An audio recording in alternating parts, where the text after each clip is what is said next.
Well, a very big good morning to you. Happy Tuesday. If no one told you today, I'm going to say it to you. I'm proud of you for choosing Expresso and for choosing us for the next 3 hours. So let's get kick-started with a beautiful Tuesday at that. You already know that on Tuesdays we talk all things to do with health. And today we're taking a closer look at the hashtag Diabetes Looks Like Me campaign. Now, this one is aimed at breaking the stigma and also starting honest conversations about living with diabetes. I can't wait to delve into that.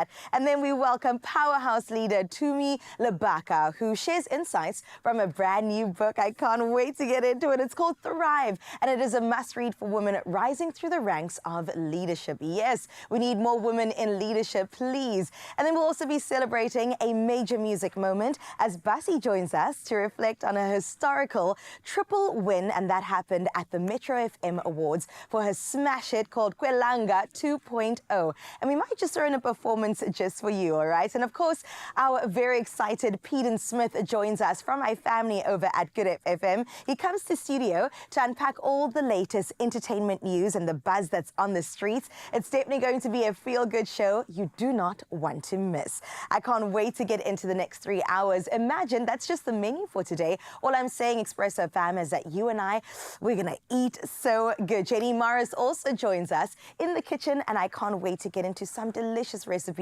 with our equally delicious Jenny Morris. It's going to be a fantastic day. We also touch on fashion, and I'll tell you a bit about that because it's not just me that's on the show today, but we have so many exciting things that happens all around in the Jersey streets and the Cape Town streets. It's going to be absolutely fantastic. Now, speaking about the City of Gold, let's get into something fantastic. Her name is Zanele Patalwa, and I can't wait to say hello to her in just a little bit. For now, though, our very own Ken is standing by because maybe we need to warm him up just a little bit. Good morning, Ryle.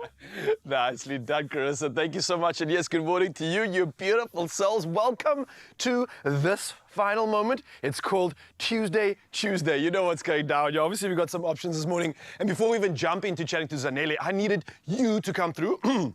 Pardon me, bright and early. I needed you to come through and help me with finishing off my look. So I've gotten this far. Let me explain it to you. I got this camel dyed check t-shirt. It's a lovely shirt that's just paired with 100% cotton underneath. So I've got 2 layers on top. I've got a lovely pair of denims, but I need y'all to come through and help me kit myself out with the perfect boot to go with this combination, right? So I think we're looking good so far from the top all the way almost to the bottom. But these are our 2 options for this morning that I need you to help me with. So Mzansi, we've got the following. We've got this honey sort of lace-up boot. It, I think, is going to be a perfect color choice. It's giving you that like sort of work military feel. And then we've got on the left here a more green suede. I think you can style this up or down kind of a boot. These are 2 great options though, and I cannot decide between the 2, Mzansi. So of course, I'm going to toss this and put it in your hands. Which boot should I choose for this morning? I think we can call option number 1 the camel sort of suede lace-up boot, and then we'll go with option number 2 as the green suede over here. So let me know what you think is going to look good with this look that I've got going on, and officially let's make this a successful Tuesday.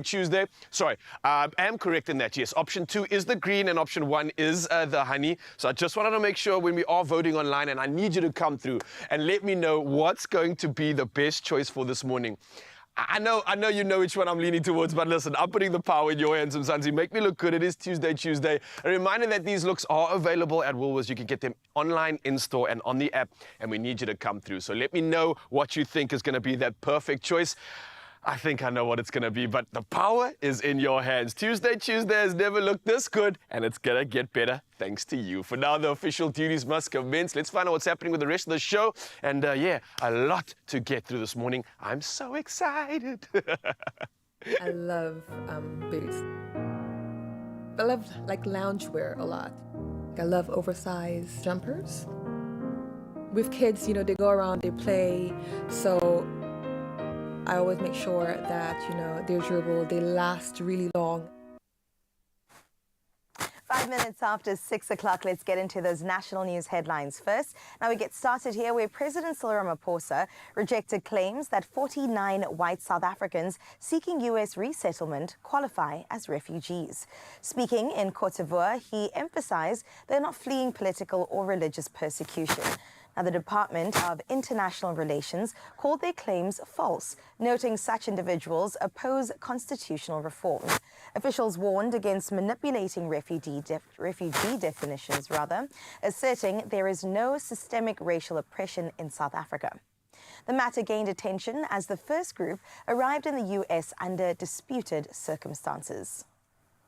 In other local news, the Hawks have launched a fraud and corruption probe into officials at Limpopo's state-owned Great North Transport, following a 300 million rand pension fund scandal.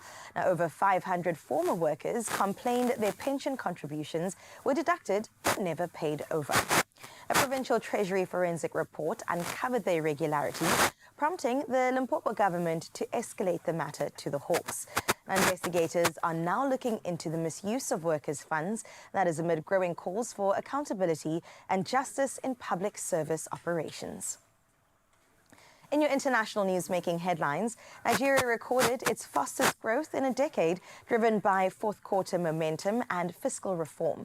The World Bank said GDP rose 4.6% in late 2024, with 2025 projections at 3.6%. Reforms by President Bola Tinubu included ending petrol subsidies and devaluing the naira, helped revenue rise and the fiscal deficit shrink. Now, foreign reserves hit $37 billion. However, high inflation remains a challenge. Economists urge sustains tight monetary and fiscal policy to stabilize gains as well as preserve growth. Meanwhile, British Prime Minister Keir Starmer has promised to reduce migration over the next 4 years to boost cohesion and bolster investment in local labour. Immigration was a driving issue in the 2016 Brexit vote, yet numbers have since surged. Now, this rise has fueled support for the Anti-Immigration Reform UK party. Starmer said strong migration rules are key to preserving national identity and unity. Now, his pledge signals a firmer stance amid rising political pressure on the matter. And finally, closing off your 6 o'clock news, we head on over here where the Eurovision Song Contest 2025 bursts into life tomorrow in Basel, Switzerland, and the excitement is sky high. With 37 countries bringing their best beats, boldest outfits, and wildest dance moves, this year's show promises peak sparkle.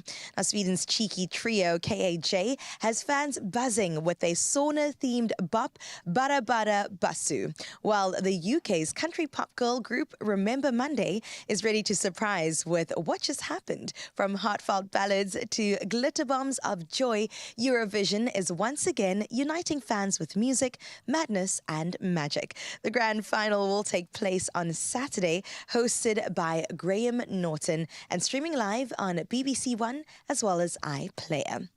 Definitely some great entertainment boxes ticked there. It's where we leave your 6 o'clock news on. Let's delve into your first bit of sports. Here's Raul giving you the latest.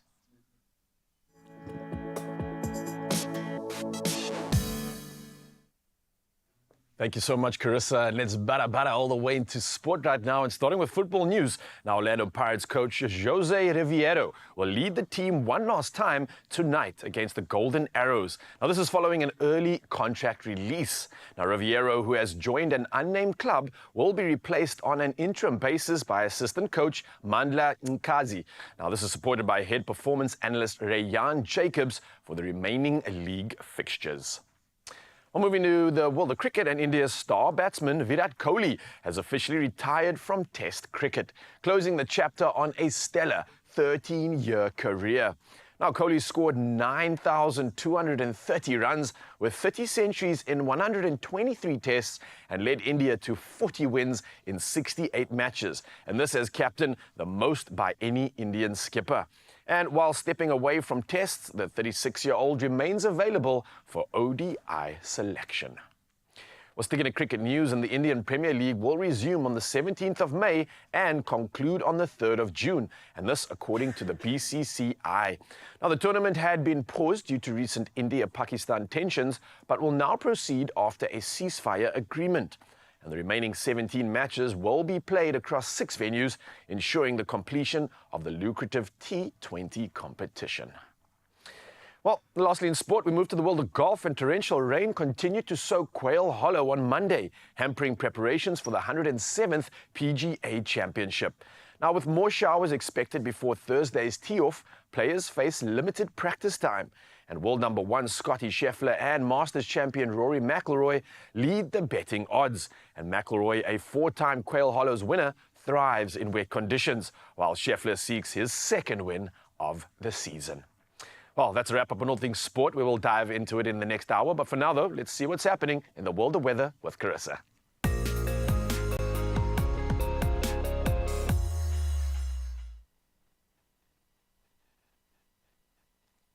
Where a fire danger alert and a heat wave warning have both been issued, and that is for Richtersveld in the Northern Cape, increasing the risk in this already scorched region.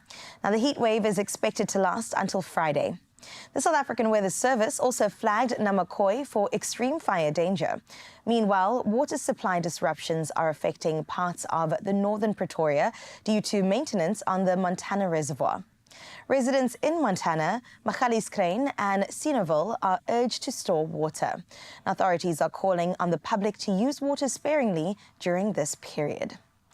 All right, our favorite moment is upon us. It is our sunrise view of this hour. Now, to get kick-started straight out of the Western Cape, here's a part you haven't seen before. Rawsonville through the eyes of Francis. Thank you so much to Francis for sharing that gorgeous sunrise with us. Just peeking through there on the trees on what I'm assuming might be your farmland, because we know that Rawsonville is known for those beautiful wine farms. Thank you so much, Francis. You can expect a 24-degree high on your side of town, so prepare yourself for a great day ahead, and thank you for setting the standard for our day indeed. Tuesday is looking so much better.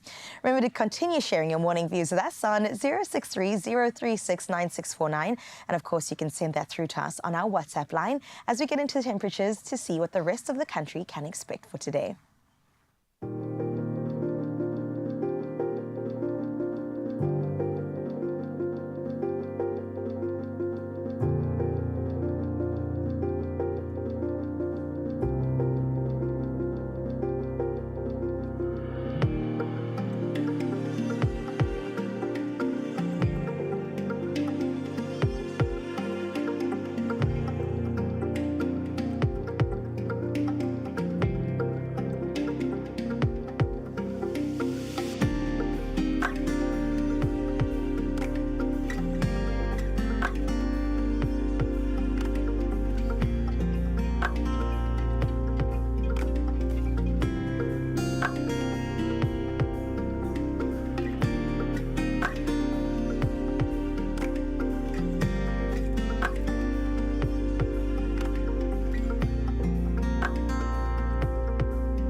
Alrighty, great weather. Oh my goodness, Francis, Rawsonville has never looked that good. I'm telling you. I love it when we set the bar quite high at 6 o'clock, and then it's like, what are you going to do at 7 and 8, all right? Challenge accepted. I can hear Mzansi saying that. Listen, we've got a challenge for you. We want to know from you this morning, what's happening in your world, and what are the most inspirational factors that are, in your opinion, the ingredients for success? And I think it's quite important when we look at prioritizing those top 3 ingredients and the top 3 reasons as to why you think something is or can be successful. I don't know if you've got an answer to this, but I think there's so many essentials that we need for this, right? Absolutely. When I think about the recipe to success and we think about 3 ingredients, for me, it's consistency. Yes. First and foremost, it definitely is about self-belief. And then the last one to me is all about the audacity to just do it. Like, just go out there, be brave, be courageous, don't give, a care about anybody else, and just really pursue what you need to pursue. I really really like that. I think you'd thrive. I think I definitely would share some of those pages. I think consistency is so important. So good. I think you have to have this unwavering passion for whatever it is that you're doing, because that's going to stimulate you. And thirdly, you've got to have a reason. You have to have a big why. If your why is not big enough, guys, it's inevitable that you're going to go through some obstacles along the way. In order to get through it, that why needs to be strong. So if you have the passion, you've got the consistency, the audacity, then you've got a lovely reason to get successful. And I think this is what it's about. Let us know, though, what your top 3 reasons are and ingredients for success. I think we've kind of painted a great picture on what we believe it is. And I know you can top that, Mzansi. So let us know. We'd love to hear from you. Numbers 016 036 9649. Don't forget the hashtag Expresso Show and come through with the knowledge. I like that. We say it's a Health Tuesday, but maybe it's a Thriving Tuesday. Yes. I'm officially dubbing it that because we still have so many good things that will make you feel like you are thriving. Now, listen, if you are somebody that struggles with diabetes or knows somebody that does as well, we're going to delve into a wonderful campaign that's going around right now. All around, I think, breaking the stigma around what diabetes looks like. So I'm very excited to get into that. Yeah, I think we'll be surprised as to how close we might be to ticking the box of diabetes, and maybe we need to get educated on this. And not only this, but also movement. And we've got the perfect reason to do so. The Slave Route Challenge is coming up. We've got some tips for you, and Shahim Luti is in the building. He's going to be sharing exactly that. This man is a plethora of knowledge, and I can't wait to just absorb all of it. So I'm going to go get changed and get ready to move, and you can join along. We'll see you after this.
It's my feel-good breakfast show.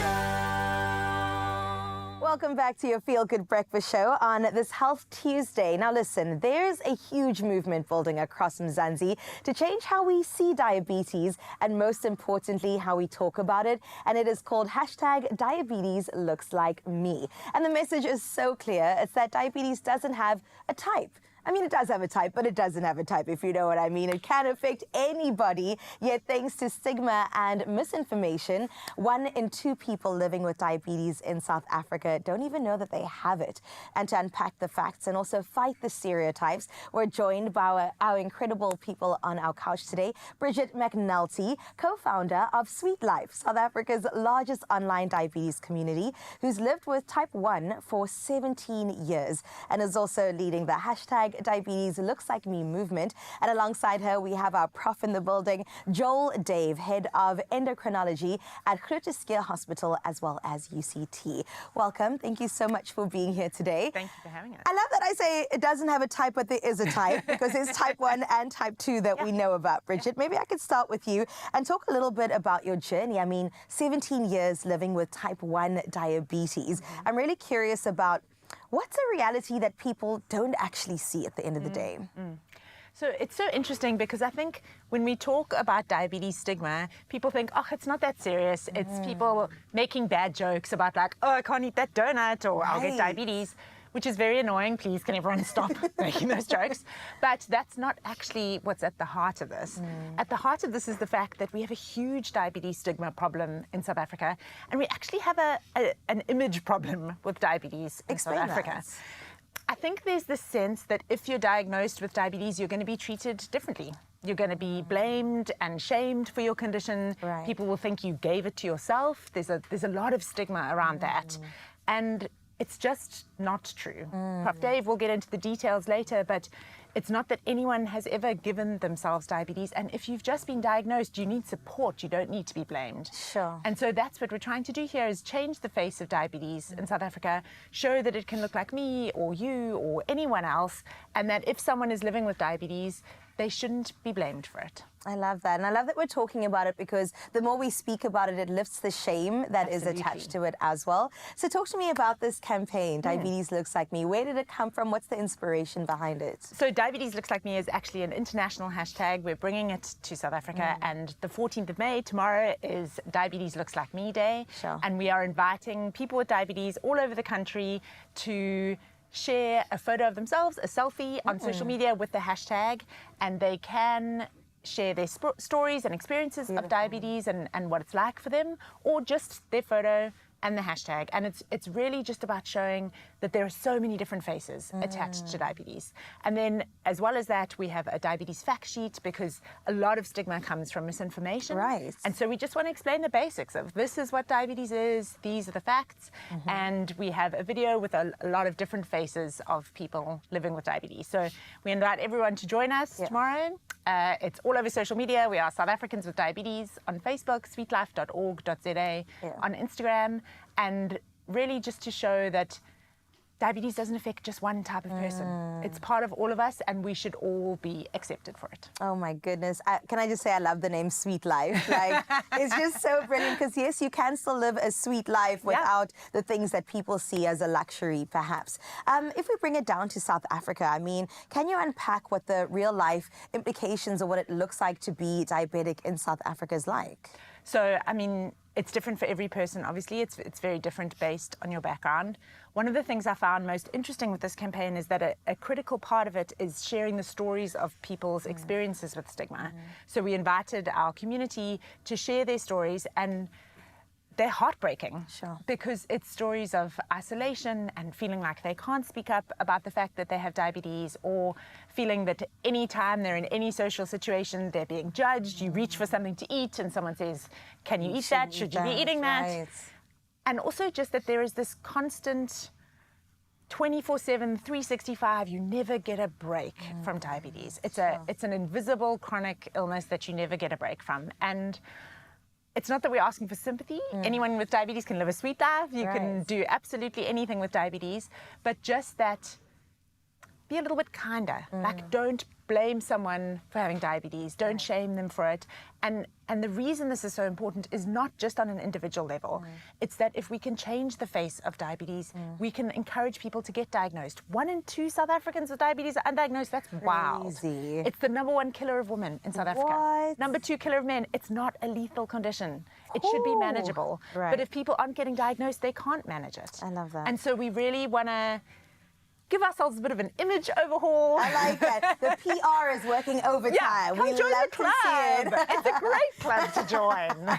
Well, Doc, can we just talk about this club in particular? As Professor, let's get into the basics of diabetes. Type 1, type 2. People get them confused. Please, can you distinguish the two for us? Okay, so there's a cell in the pancreas called the beta cell, and that's responsible for making insulin. And insulin is the major hormone in our body that controls blood sugar, also known as blood glucose. So type 1 diabetes, there's something with the immune system that attacks the beta cell and damages the beta cell. That generally occurs in younger people, and it's an immune system problem. Whereas type 2 diabetes, it could also be a problem with the beta cell, but it's not the immune system causing that problem. And then there are about another 9 or 10 reasons why someone could develop type 2 diabetes. The biggest one is being overweight or obese, because that confers something that we call insulin resistance that puts people at risk of developing diabetes. So 2 different entities causing diabetes. Can I ask if it's hereditary? Yes, there's multiple genetic reasons why someone with diabetes, or someone could develop diabetes. The genetics, especially of type 2 diabetes, is quite complex, and it's polygenic, so there's multiple genes, but it definitely can be genetic. And then there are sort of single gene defects that can also cause diabetes. As long as many other conditions, such as anything causing a problem with the pancreas, there's certain medications that can cause diabetes. So whilst type 1 and type 2 are the most known, there are multiple other causes of diabetes. Sure. Prof, just one more on a lasting note. If somebody can make a change today, especially when it comes to their lifestyle, when it comes to the type 2 diabetes, what's one thing they can incorporate right now? Healthy eating and exercise. Well, there you go. Healthy eating and exercise. It sounds simple, but definitely things that we can do today. In fact, speaking about that, we'll get into part 2 of this conversation, but let's get into some movement to get you inspired for today. Oh, absolutely thriving and ready to move, especially after that conversation. I think if you start eating well, you're going to be energized and your body's going to want to move. So why not do exactly that? And this morning, we're going to be joined by strength and conditioning coach and running coach, Shahim Latu, in the building. He's sharing his expert race day tips and training hacks to help you conquer the iconic Slave Route Challenge. And it's just around the corner. It's taking place on the 1st of June and in the iconic Abu Cup. A beautiful race, and we've got a beautiful man here to do exactly the things that we need done. We need to know how to get ready for a race like this, Shahim, and how to enjoy it. How are you doing though, firstly, bro? I'm good, thanks. Yeah? And you? I'm fantastic. Are we seeing the mountain? I see you running everywhere. Your goals, bro, your inspiration. It's like you've got joints of a teenager. You've done something right. I wish, I think man. that's important for runners to be able to enjoy a race and not suffer through it. And Yeah. a race like this, I mean, talk to me about it. What are we kind of looking at in terms of what we can experience? Well, it depends also how competitive you are within your running journey, like, you know, and like you're saying, it's all about enjoyment. When you do any activity, it's important that you enjoy it, so you stick with it, you know. And especially with a race like this, the Slave Route, the 10K, 21K route goes through some iconic places in the mother city. Nice. And I mean, even if you're just walking, coming out for fun and walking it, and goes through city centre, through the castle, through Boerkap, get to Kusista at Kusista Hill, you know. Wow. So it's a really iconic day out in the mother city. And Yeah. I love the fact that obviously we've got the half marathon for the 21Ks, but for the 10K, this is such a great race distance because a lot of people starting their running journey, starting their marathon journey, and just getting into the fun of running. Exactly. This is the perfect distance. And I think a lot of Mzansi out there is probably going to be entering this race or will be inspired to do so. So what about some tips that we can share with them to enjoy it, get the body prepared? What do you got for us? Yeah, I think it's a good race to start off with, like especially if you joined a running club recently, and maybe been on one of the programs going from couch to a 10K and things like that and everything. So it's just out to get the gears of the people, get people moving out there and seeing everybody active. So importantly, what you can do is like maybe, you know, work on your leg strength. Yes. And also your core strength as well. Okay. Because you are going to be carrying this frame for that entire 10Ks, 21Ks, you know, so that's also important. So can you show us some stuff? Let's get into it, man. What do you got for us that we So can I actually got do? something with for you. Nice, we've got some toys. Yeah. All right, so these are like sort of power bands? Or? Yeah, resistance bands. And the most important thing is like lots of people get too caught up in running. So they focus on times, they focus on pace, all of those things, where they tend to forget about the strength and conditioning training as well. and this will help you to obviously climb the hills better Enjoy or the race. adapt also, like you said earlier about joints, Yeah. and help your muscles to adapt to a different type of intensity as well. All right, well, we don't have a lot of time left, so let's get straight into this Right. because I want to share as much as we can. Right, what so are we we're going to starting work the hip flexors and Right. we're going to work a bit of the adductors, the outer thighs. So we're going to place this around your toes over there, with? All right, your feet. toes, yeah. And if you need to lean onto a wall, you can do that. Otherwise, you can just stand up straight Alright. and you can go to the side. Activate the outer thighs. You can put it down if you need to. yeah, I can feel so that, you get a bit of eh? glutes and outer thighs. Glute, So knee, to the outer side, thighs, yeah. touching the center, and activate the hip flexor. Oh, nice. All right. So this is obviously important muscles to help you with your stability on the road, as well as loosen up the hip flexor for the stride when running. Gosh, even the leg that's on the ground, the Yeah, that's stabilizer is for also working at stability, the same exactly. time. And these are great muscles, stabilizing, keeping you conditioned for a long run, and pelvic girdle strength. I Exactly. think that's what runners need to Yeah. capitalize on. I love that. Okay, what else you got for us? So this is the hip flexors. Then obviously you get different apparatus to use for your inner thighs as well. Yeah. You can do your compound movements like squats. You can do some backward lunges. I enjoy backward lunges because obviously you're stepping back, activating the hamstring and the Right. glutes, instead of stepping forward, which is more dominant on the knee, you know, so we're save the protecting joints. the you know what I'm joints, saying? working more of the muscle, getting Yeah. a healthier form of conditioning in. In terms of like reps and sets, how would you describe that, or how should we break this down? If it's body weight, I would say anything like 15 to 20 reps. If you're adding some weights or resistance, then look at around about maybe 12, 15 reps, you know, just to get some conditioning going. Definitely can feel the legs getting warm already. and Right, not even let's go running. to the floor. Nice, Let's do all some right. core work, right? So I want you to have a seat because core isn't all about planking, you know? So I'm going to use these bands to show you an exercise. Why is how the to- core important for a runner? Don't we just need our legs? But we need to obviously maintain your frame, you know what I'm saying? Stay stable, yeah. Yeah, exactly. So I How are we want you doing to this lean one? back a bit, just grab the band this way. And what we're going to do is we're going to pull the band apart. That obviously gives you some resistance. You twist to the side, hold for a second. Ooh. Yeah, Okay hold now. for a second. Right, other way. And then you can take it a bit further. You can lift your feet and let's do some pulsing. Let's go for 20. Oh, okay. Go, Raul, let's go. Proper feeling this. And again, reminder, Mzansi, if you are getting involved in the Slave Route Challenge taking place on the 1st of June, then maybe you want to reach out to Shaim. He's an incredible coach. He's got a plethora of skills and ways to just kind of make you enjoy the race, to have fun with it, and get your body prepared for an iconic route, to say the least. Man. Yeah. There's a lot to see, a lot to do, and if you are wanting some more tips, this is your guy.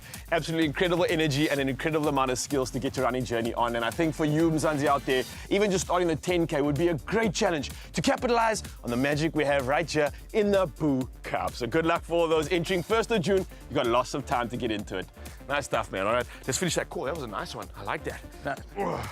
I will say that I've done the save route before, and it's absolutely fantastic. That Cooks and Sayel, though, is going to get you. It's going to get you real bad. But of course, being rewarded by something delicious at the end is always a great motivator. Well, it is a Health Tuesday, and we will continue down the avenue of doing just that. We're going to get into part 2 of our conversation with Prof. Dave as well as Bridget, all around hashtag Diabetes Looks Like Me South Africa. And if you have any burning questions, do let us know, and we'll ask our panel of experts in just a little bit. And then we move from health to fashion, because yes, we still have to dress our Ken doll and choose between the 2 shoe options with hashtag Styled by Woolies. So jump over on our socials at Expresso Show and let us know if you're going for option 1 or option 2 when it comes to our Ryle and styling his shoes. We'll see you on the other side of this.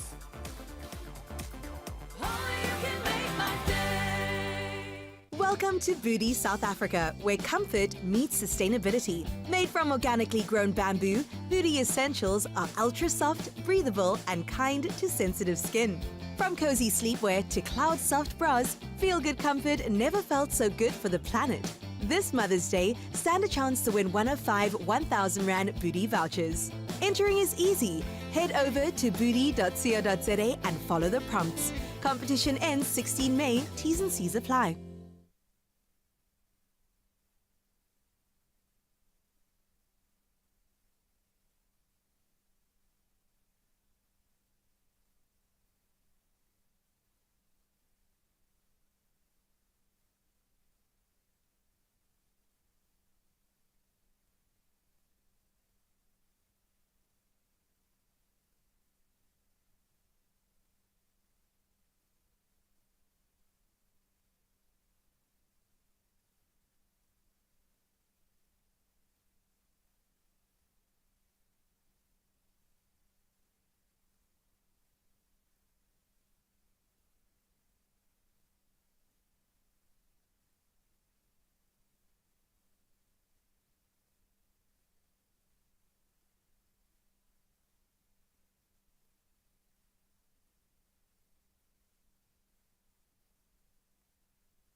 It's my feel good breakfast.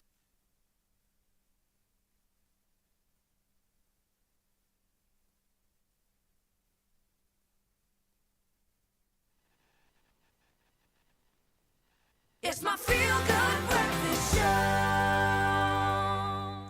Welcome back to your Feel Good Breakfast Show. And yes, we are back on our Health Tuesday with Professor Dave, as well as Richard McNulty to keep the conversation going around diabetes in South Africa. Now, because while diabetes is serious, it's also very manageable. And part of their management also includes changing the way we talk about it, which is why we're bringing it up today. From myths to tech everyday needs, this is a real life look at diabetes. So let's delve right into part 2. And Prof, I do want to come to you just asking about why it is so misdiagnosed in South Africa, or if not misdiagnosed, just not diagnosed. Yeah, so the International Diabetes Federation puts out an atlas every 4 or 5 years, and there's commonly quoted that, especially in South Africa, at least 50% of people who have diabetes now don't actually know that they've got it. And that's probably for multiple reasons. Number one, sort of lack of education of the symptoms and also the early subtle symptoms of diabetes. Also the lack of screening protocols and who to know how to screen and to get screened. And then, as Bridget has been saying, diabetes stigma. People are too scared. They might be isolated. They might feel self-blame. They low self-esteem, don't want to be thrust into a group of people that they've seen maybe have some form of discrimination against them. And so they close up and they don't want to know whether they have diabetes or not. Which is so dangerous. When you talk about those early symptoms, maybe you can touch on a few of them. So very early symptoms are starting to feel a little bit thirsty, maybe needing to go to the bathroom to pass urine a little bit more than usual, especially at night, more volumes of urine. Then eventually you may get a little bit of dizziness. And especially with people with type 1 diabetes, they start losing weight. So those are the early symptoms that people, and the weight loss people often There's some initially symptoms enjoy. that have come up there, like you said, thirst, hunger, weight loss, exhaustion, and needing to urinate. Yeah. Sure. Okay, so is it a case of, I ticked all 5, let me see a doctor? Okay. Or just go to a Or clinic. just- Get a finger stick blood test. Hey, you can know with a simple 5-minute finger stick blood test if you're at risk, and then you can go and see a doctor or go and see a nurse. Wow. Yeah. But can I come to you for a moment and talk about maybe when you found out that you have type 1 17 years ago? Yeah. What happened? Oh, it was terrifying. And it was a very late diagnosis. I didn't know any of the symptoms. And so this is why with Sweet Life, we're kind of obsessed with sharing these 5 symptoms. Right. Because some of them you can explain away, right? Like if you're thirsty, if you're more thirsty, then you're going to be peeing more, but generally not at night. And many of us are exhausted all the time. But if you're getting all of these symptoms together, I had all of the symptoms. Sure. No one around me knew them. I didn't know them. And so by the time I was diagnosed, the doctor said I was 3 days away from a diabetes coma. I was desperately sick. It was so dramatic. And I read everything I could find about diabetes. I'm a writer and a reader. And it told me I was at greater risk of blindness, amputation, heart disease, kidney failure. Whoa. And nowhere in anything that I read did it say, or you can live a perfectly happy, healthy life with diabetes as long as you look after yourself. Sure. And so that's actually why we started Sweet Life, is to show that this is a club. Anyone is invited to join. love that. And it is possible to live a healthy, happy life, but you need to know you have diabetes in order to manage it. And you can still eat delicious food. I think that's the other reason people don't get diagnosed. Yes. You know, South Africa is full of foodies. I love food. And you can still eat whatever you want in moderation, carefully. Which is just a lesson across the board. I should mean, all be doing everybody, that. exactly, Yeah. should be doing this anyway. When it comes to your network or your support system, how can they show up for somebody in their space that has diabetes? Yeah. I love this question because I think it's so interesting that we even have to ask it. I think if you know someone who has diabetes, just ask them about it. Like it's not a secret, and it's something that you might be surprised how much they want to talk about. And it doesn't have to be anything complicated. You can just say, how are you doing? How's your diabetes at the moment? Or what's the one thing that frustrates you most about diabetes? Or what do you wish you'd known about diabetes when you were diagnosed? We ask all these questions on our Facebook page, and people are desperate to share their stories. Sure. And so supporting a friend with diabetes might mean practical things like carrying sugar around in case their blood sugar goes low. But to me, the most meaningful stuff is when people just ask me how I am and how diabetes affects my life and if there's anything I want to talk about.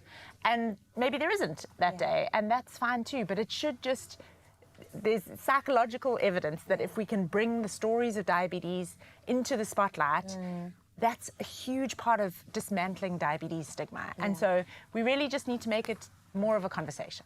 I agree. And casual conversation over dinner, like why not, you know? Prof, when it comes to managing diabetes day to day, what can you be doing?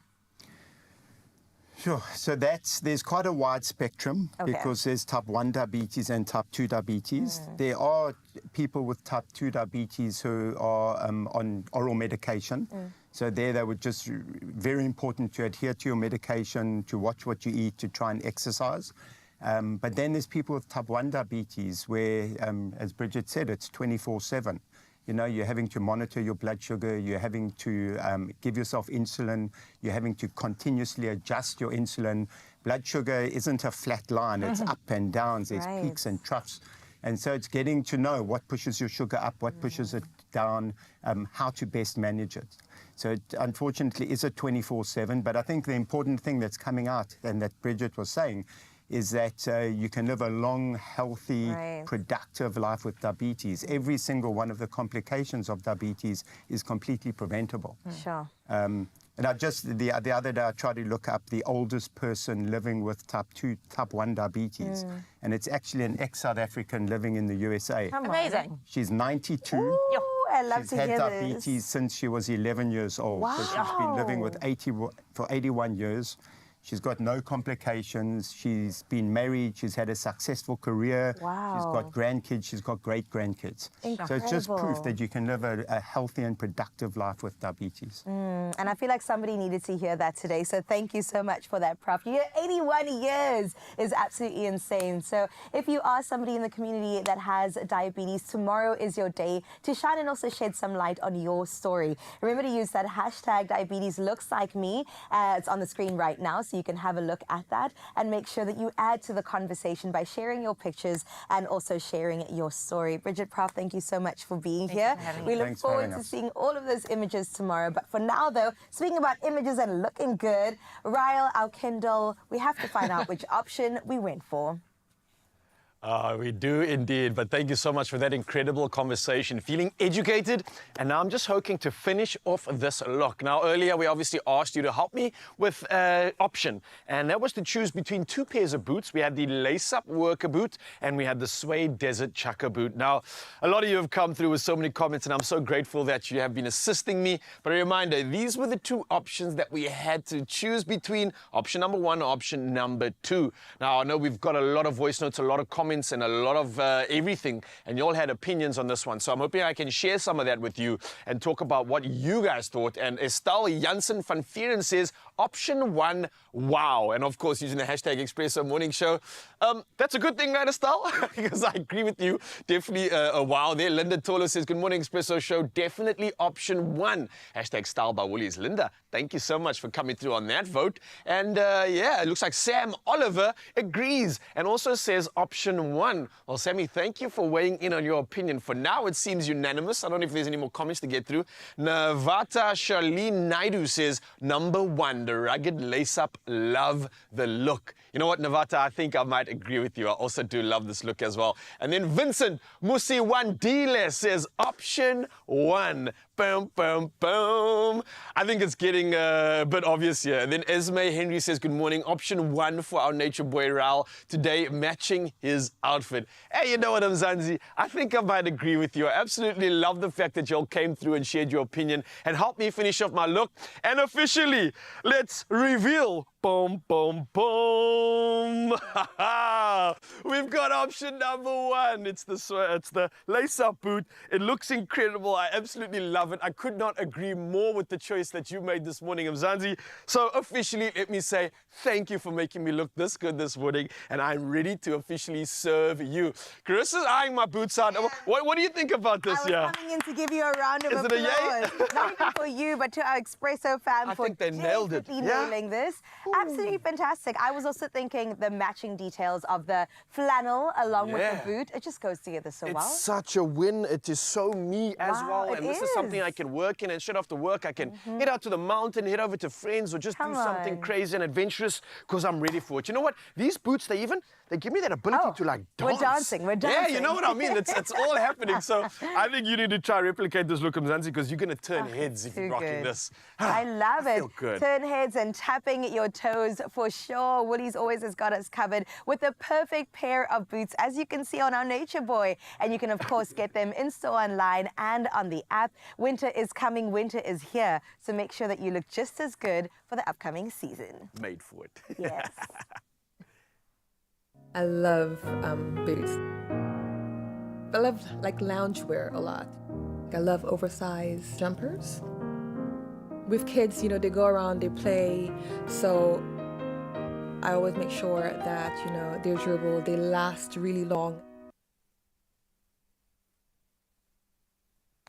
Well, yes, we are back in the kitchen because how can we have a Health Tuesday without celebrating what we put in our body? I think it's true that you are what you eat, and Jenny's going to show us exactly our way around the kitchen. We're getting into such a delicious meal. I'm smelling chocolate already, but before we touch on that, there's a delicious chicken meatball dish that we have to get into. It's Greek-inspired, and it is so tantalizing. I can't wait to get into that, Expresso fam. Not only that, we are on this Health Tuesday celebrating our pharmacists, so we'll definitely raise them up straight after this. Don't go anywhere. We're eating on the other side of this.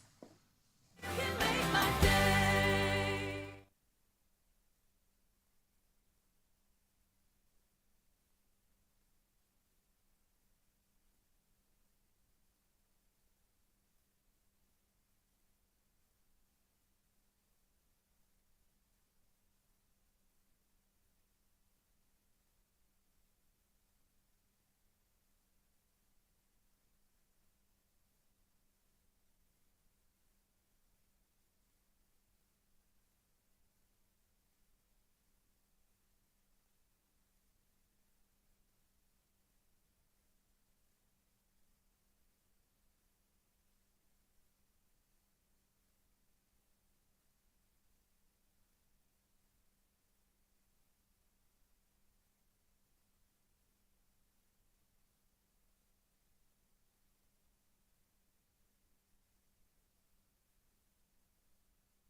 It's my feel-good breakfast show.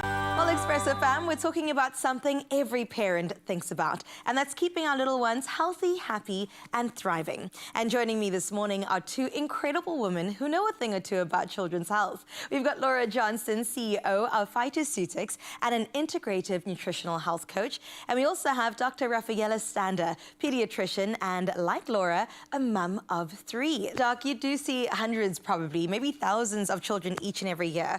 And from your experience, what are some of the most common deficiencies that you do see in children? For us, the biggest deficiency we see is iron. And iron is a very important nutrient that kids need in the first few years of life. We rarely see the big, we call it the iron gap. Kids are born with all their iron stores, so a baby is born with their iron stores from their mom, and then they grow the fastest in the first 2 years of life, and they reach what we call like a nadir, like the lowest point of their iron stores at around 4-6 months. And this is where we're meant to be starting to introduce solids and get them eating food. And I mean, you know, when you're feeding your child for the first time, you're getting very little in. I mean, it's a spoonful of butternut, and you're not getting huge amounts of iron-rich foods in. So we see this big thing called the iron gap, and breast milk has very little iron in. So we actually encourage moms to supplement iron from the age of 4 months up until a year. Sure. And this usually prevents iron deficiency in kids. That's interesting that you said breast milk lacks in iron. So even if the mom's eating lots of liver or eating lots of iron, it doesn't even have a direct impact, right? No, so I mean, Breast milk has a low amount of iron in. The amount that is in breast milk is very well absorbed, but it is actually very, very low in iron, and we need to supplement. Speaking about supplementing, Laura, this is where you come in. I mean, can we supplement with children? Iron in particular, what are we doing with that? Yeah, so it is difficult to supplement with children because, I mean, just getting a spoonful of butternut is difficult. So we've developed a number of products to try and help mums and just people in general take their supplements. And something that, you know, we've introduced is the Phyto Mist range, and these are sprays. And they taste delicious, they're sugar-free, and one of them is an iron spray. And it tastes like strawberry, and it's very easy to administer to children, and they actually love it. They're like little birds with their mouths open waiting for the iron spray. Yeah. And then we also have a range called Blue Iron, and this comes in Pregnancy Sport Original. It's also an iron syrup, and you can give that on a spoon, and it's got a blueberry flavor, and it's also very well tolerated by children. Do you think it takes any sort of convincing for the parent or even the kid to even be open to the idea of supplementing? Because it's not necessarily a piece of food. It is something maybe foreign to them. How do you kind of introduce the concept of supplementing with kids and parents? So I think, you know, parents will listen to a healthcare practitioner. So if a pediatrician says your child needs iron, you're more than likely to listen to them. In terms of giving it to your kids, it's a lot of trial and error, which is why we have options. Right. And, you know, they might not like the strawberry flavor, but they might like the blueberry flavor. Or you might have to mask things, you know. I think most mums are masters at that, you know, doing a quick swap with things to try and trick them. Online, yeah. Just to kind of convince them that it's actually a piece of bacon you're eating meanwhile. I love that. How do you know when your child actually needs a supplement? Are there any telltale signs that says, yes, they're low in iron? Yeah, so there are things you can look out for. In bigger children, they may seem more lethargic, less full of energy. They can have difficulty concentrating at school. And then when it's severe enough, they can actually have something called pica, where they crave like very odd things. Some kids will be eating sand out of the sand pit. And then little babies a little bit harder, but you know, we blame everything on babies not sleeping on iron, but it is one of the things that can be a sign of iron deficiency, and then poor weight gain in small children. Sure. And I'm so glad that you're here, Laura, with so many solutions. Like you said, from the mist to the syrup, you've got everything sorted. What are those flavors again? You mentioned blueberry. Blueberry, strawberry, our other mists are nachi. No, they're delicious. Delicious. Because I remember growing up, we did not have these flavors with anything. Ladies, this has been great. Thank you so much. Is there anything else you'd like to add, maybe to tell parents that there is help on the way? I think, you know, even if your kids don't present themselves with a typical deficiency, you know, it's good to support their immune systems and good to support their overall health, particularly if they're fussy eaters. And, you know, I think a lot of us have been through the phase where your kids will only eat chicken nuggets, and it's mortifying for someone who is pro-vegetables. So, you know, again, trying to satisfy kids and mums, we've got a range of gummies. It's tastes delicious, it's sugar-free, it's in a little troll shape, and there's multivitamins, there are D vitamins, there are immune-supporting gummies. It's under the NutriBurst brand, so that's something that mums might consider as well. Beautiful. We'll take it from the mums themselves, Expresso Fab. That definitely is some solid advice. Thank you, Doc. Thank you, Laura, so much for coming on through. And thank you for being here and listening to these expert mom tips and hacks even this morning. For parents who want to explore Phyto range of supplements, please go ahead and do that. You can find all the information online at phytoceutics.com. Optimize your gut health with Phytoceutics range of pre, pro, and postbiotics. Use code EXPRESSO for 15% off at phytoceutics.com. Beautiful conversations all around. Health Tuesday has never made me feel better. And listen up, this next recipe is going to make you feel that much better. And believe it or not, it's not just a dessert, it's packed with nutrition. Because I think sometimes the best recipes are the simplest ones, right? Now, these are frozen yogurt cups. We're going to be combining 3 classic flavors. We've got chocolate, peanut butter, and yogurt. And we're going to be putting it into an easy-to-make dessert that feels indulgent, but like I promised you, it's actually secretly nourishing. So there's no baking, no fuss, just chill, freeze, and enjoy. And of course, the one and only, the beautiful Jenny Morris is here to show us how it's done. I've Hello, missed Mama. you. How you Missed you doing? too. You good? Yes, absolutely. I love you in pink. You always look pretty in pink. Even the lip is there to match. So Hello, baby. we've ticked all the boxes for this one. You Listen, tick all my boxes, we baby. even got pink cupcake holders. So Just for you. on trend. Thank you. Well, listen, this is something exceptional because I know these are indulgent ingredients, but they actually are pretty healthy in a weird way. Everything. Yeah. You have wonderful pistachio nuts. You could use any Ooh, nut to I didn't decorate. even see that. Nice. Yes. How are we doing this one? Well, darling, you're going to be doing it. For me to work. Yes, come and stand close to your mother. Right, What am I peanut doing? butter, you could use crunchy or smooth, it's up to you. So let's get that into the More bowl. peanut butter, more better. Oh, yes, absolutely. All right, so peanut butter's going in here. Yes. Nice, smooth. Leave some one. in the bowl for me to lick. I love Never that. forget. Jenny always bring the spice and the heat in the kitchen. I love, just to have a lovely, this is just natural yogurt. Beautiful. So- I failed to even mention, obviously, with the peanut butter, a good source of protein. It's not high in protein, No, guys. but Just it's remember that healthy. peanut butter is a high-fat food that has protein in it. It's not a high-protein food, Yes. but it has a great source of good fats, Good nutrition. and good protein coming through there as well. And Absolutely. then when we talk about the yogurt, Absolutely. we've got once again. calcium coming in You've got here. calcium, We've got some you've cultures. got vitamins, you've got minerals, and this is live. This is a live culture. Try and do that. Because it's even better for you. I like it a lot. Again, obviously, there is some protein in the yogurt too. So Yes. we're getting good protein, good fats, Yes. and a lot of nutrition coming in. And we're only on 2 ingredients of 3 so far. Nice. And here, darling, a little bit of vanilla. Oh, you got to have that. Look at that. Look, I'm going to do this, and I'm going to put half. You're going to mix it up. We're going to lick the spoon, and then you're going to tell me, do you want more vanilla? Do you want more? So that was just vanilla essence, right? Yes, yes. My word. And look My how good breakfast. this is mixing together. I Yeah. see you got your spoon to lick there, Jenny. Later. But I got to show the camera this. I mean, I thought normally, especially with peanut butter, it's going to be like sticky and I've got to No. really work it, but it's blending so perfectly. Beautifully. Now give me Love this. Are we getting I the want to whisk just on? make sure that there's enough muscle power going on here. Trust me, Do you want to do a test just to see that it's ready for Only while you're working. Now do it. Whisk. whisk away, darling? I'm an old woman. That's amazing. So, Jenny, just a quick Smooth.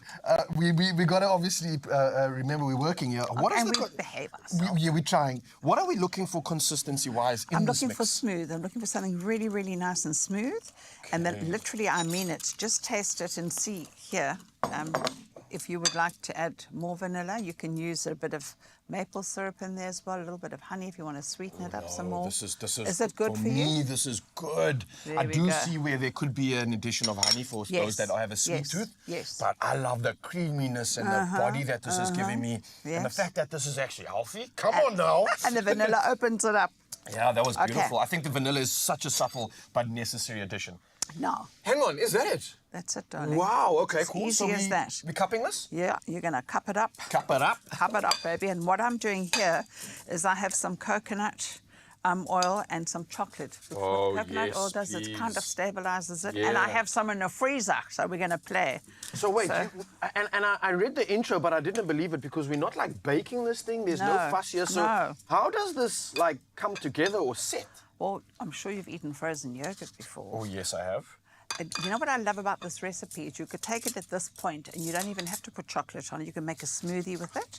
You know what I'm saying? You could add banana to it. It's such a lovely base to work from. And Put and some does it more stuff rise up? being mean. No. It doesn't need to rise. It Okay. ain't cooking.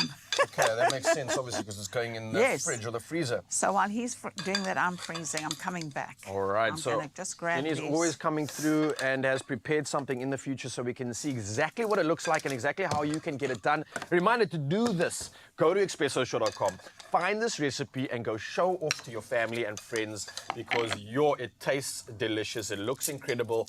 And here is the See? finale. Just Wow, have it. wow, It's got wow. lovely little pictures on it, and it's frozen, beautifully frozen. Now you could Perfection. either drizzle or you could dip. Okay, Gingy, wait. We gotta, before you do that, don't reveal that. I want to show this off from the Zanzi. This needs its own time. Let's take a breather here because we've already done a lot. I know we're still going to do pistachio and chocolate, so let's just maybe finish this off a little bit later. I want Mzansi to absorb what we've done here.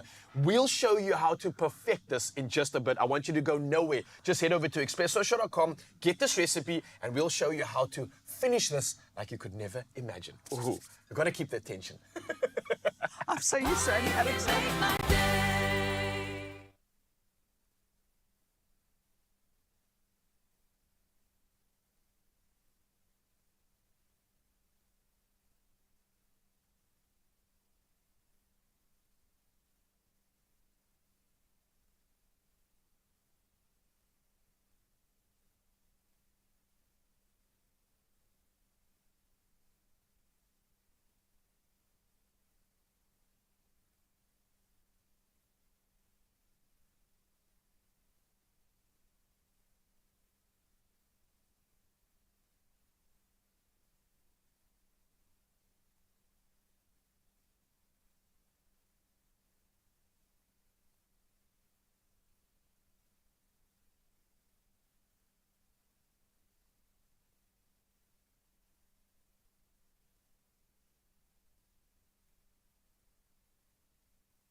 It's my feel-good breakfast show. Welcome back. It is your Feel Good Breakfast Show. It's just gone a moment after 7 o'clock. Let's get into your national news headlines first. Now we get started here where a senior ranger previously dismissed for conspiracy to poach has again been arrested near Skukuza in Kruger National Park. Alfred Khoza, 59, was allegedly caught in uniform with a warthog carcass, snares and another suspect, while 2 accomplices fled. Khoza was discharged in 2021, but is now in custody alongside Kenneth Ndamane. The rearrest highlights police concerns over repeat wildlife crimes. Now the case is before the Skukuza Regional Court, with another court appearance set for Thursday in Masoi. In other national news, President Cyril Ramaphosa rejected claims that 49 white South Africans seeking U.S. resettlement qualify as refugees. Speaking at Cote d'Ivoire, he emphasized they are not fleeing political or religious persecution. The Department of International Relations called their claims false, noting such individuals oppose constitutional reforms. Now, officials warned against manipulating refugee definitions, asserting there is no systemic racial oppression in South Africa. The matter gained attention as the first group arrived in the U.S. under disputed circumstances. In your international news making headlines, markets rallied after the US and China agreed to reduce trade tariffs during weekend talks in Switzerland.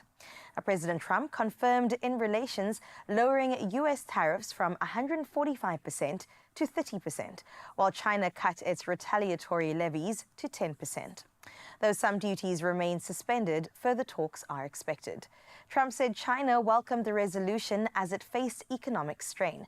Now, the outcome offers hope for stabilizing global trade tensions and easing market uncertainty over continued hostilities. Meanwhile, Nigeria recorded its fastest growth in a decade, driven by fourth-quarter momentum and fiscal reform. The World Bank said GDP rose 4.6% in late 2024, with 2025 projections at 3.6%. Reforms by President Bola Tinubu, including ending petrol subsidies and devaluing the naira, helped revenue rise and the fiscal deficit shrink. Foreign reserves hit $37 billion. However, high inflation remains a challenge. Economists urge sustained tight monetary and fiscal policy to stabilize gains and preserve growth. And finally, closing off with this one, where the internet couldn't resist Marcel, an almost 11-kilogram feline with a sassy strut and a heart as big as his belly. When the SPCA in Allegheny County in Pennsylvania in the U.S. shared his charming bio online, paws hit the share button so fast. He and his best buddy Aspen had lost their beloved owner, but their faith in love still remains. Their story, full of resilience and fluff, tugged at hearts worldwide. Soon applications poured in, and just like that, boom, Marcel and Aspen were adopted together. Now the chunky duo is lounging in a brand new home, proving second chances are real and best friends never go out of style. Meow, we're talking. That's definitely the kind of news we love to hear. A feel-good story to take us through our 7 o'clock news. Let's hope the feel-good continues in the world of sports with Ryle.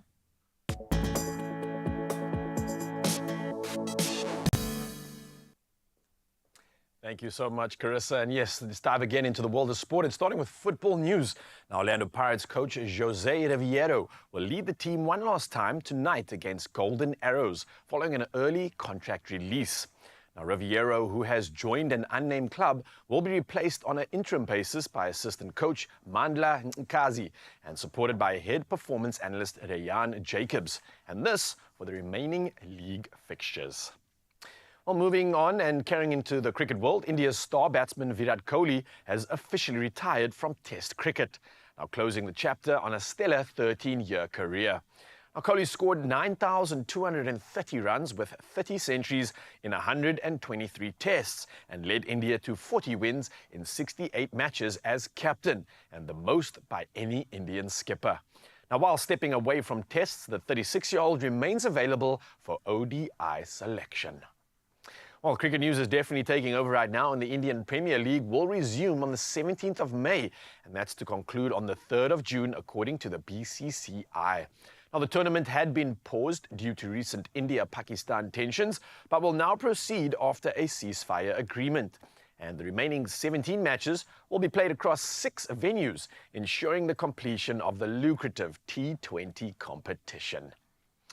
Well, moving lastly in the world of sport to golfing news, and torrential rain continued to soak Quail Hollow, and that was on Monday, hampering preparations for the 107th PGA Championship.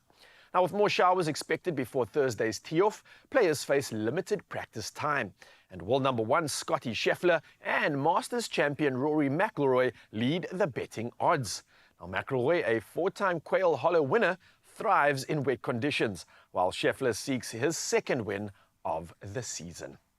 Well, that's a wrap up of sport, and we'll do it all again in an hour. But for now, though, I think many of you are heading on the roads. Let's see how we can assist you when it comes to traffic.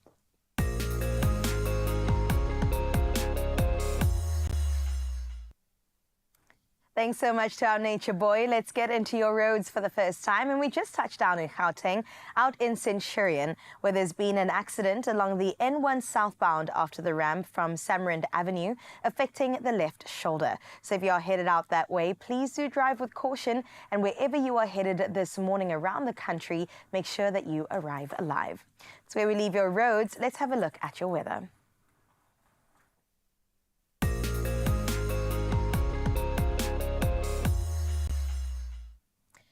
Well, in your weather news, a fire danger alert and a heat wave warning have both been issued for the Richtersveld in the Northern Cape, increasing the risk in this already scorched region. Now, the heat wave is expected to last until Friday. The South African Weather Service also flagged Namakwa for extreme fire danger. Meanwhile, water supply disruptions are affecting parts of northern Pretoria due to maintenance on the Montana Reservoir. Residents in Montana, Magalieskrain and Sinoville are urged to store water. Authorities are calling on the public to use water sparingly during this period. Now, to get into our favorite moment of the hour, here is our sunrise view. This one's sent from East London. Kamisha, can I just say thank you, thank you, thank you. What an absolutely breathtaking way to wake up on this Tuesday morning. I hope that you also enjoy long walks on the beach, because yes, I do too, especially when they look like this.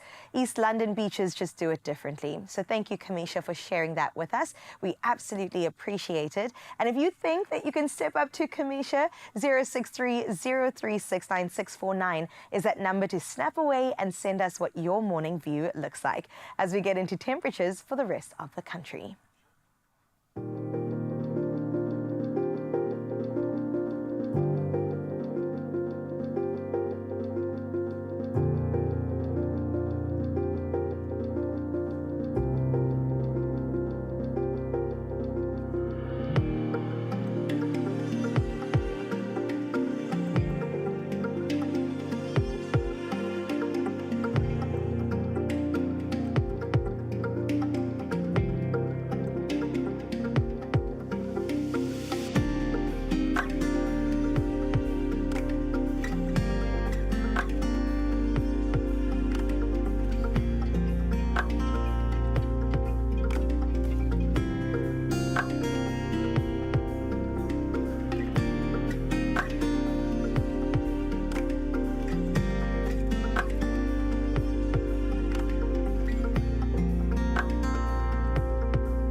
temperature's looking good out there, but that picture, oh my word, absolutely incredible stuff. We've got one more sunrise edition to share in a bit, but I don't know how you're going to top that, Mzansi, but I believe in you. I can't wait to see it, and I can't wait to hopefully see one of you, or many of you, putting some money in your pocket. And that's if you get ready to play Powerball and Powerball Plus for 55 million rand in total estimated jackpots. That's happening today, this Tuesday. You heard correctly. And all you got to do is play Powerball for an estimated 51 million rand and Powerball Plus for an estimated 4 million rand today. Now you can buy your tickets and you can do it now in store. You can go over to the nationallottery.co.za website. There's the mobile app. You've got the option of cell phone banking, or you can simply dial *120 *7529# and then follow the USSDs. Now we've also done the following. We've put all these details on our Expresso social media pages, so you can go check it out right now and allow yourself to ponder, to push and to play the Powerball and Powerball Plus for 55 million rand in total estimated jackpots today. I mean, you could be winning big, but only if you play now. And I'm sending nothing but good luck and good vibes your way. What else can we look forward to, Carissa? Well, I'm telling you right now, you can look forward to the gorgeous Jenny Morris, because yes, she is still here. We have to complete that delicious frozen yogurt with the chocolate. It smells so incredible in here. But of course, we eat dessert first, but then we've got to get into mains. And we've got a coconut and fish lime curry lined up for you. My mouth waters just thinking about it. And when Jenny's hand touches anything, you know it's going to be gold, all right? Not only that, it is a Health Tuesday, and we have to celebrate our pharmacists, which are our frontline allies come this season of autumn winter. So that will be for you on the other side of this. Looks so good. Only you can make my day.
It's my feel-good breakfast show.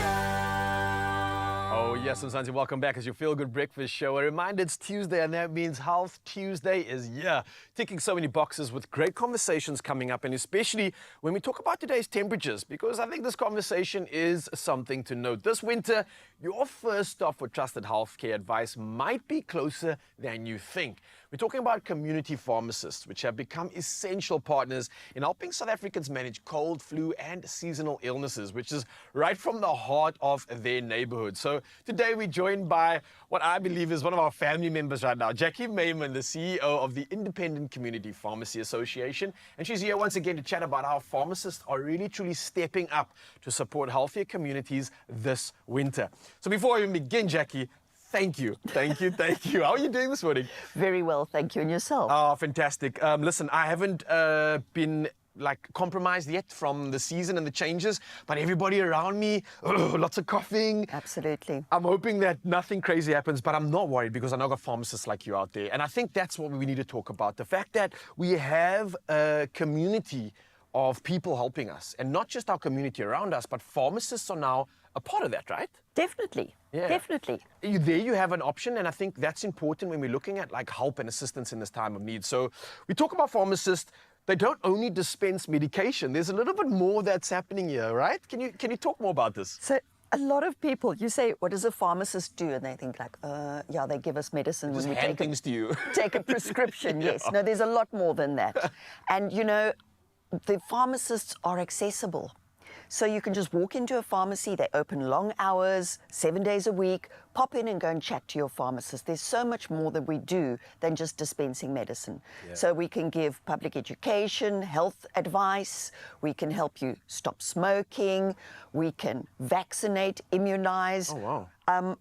Minor ailments, if you've got a cough or a cold, just pop in and chat to your pharmacist. Okay. We can screen for things like hypertension, high cholesterol.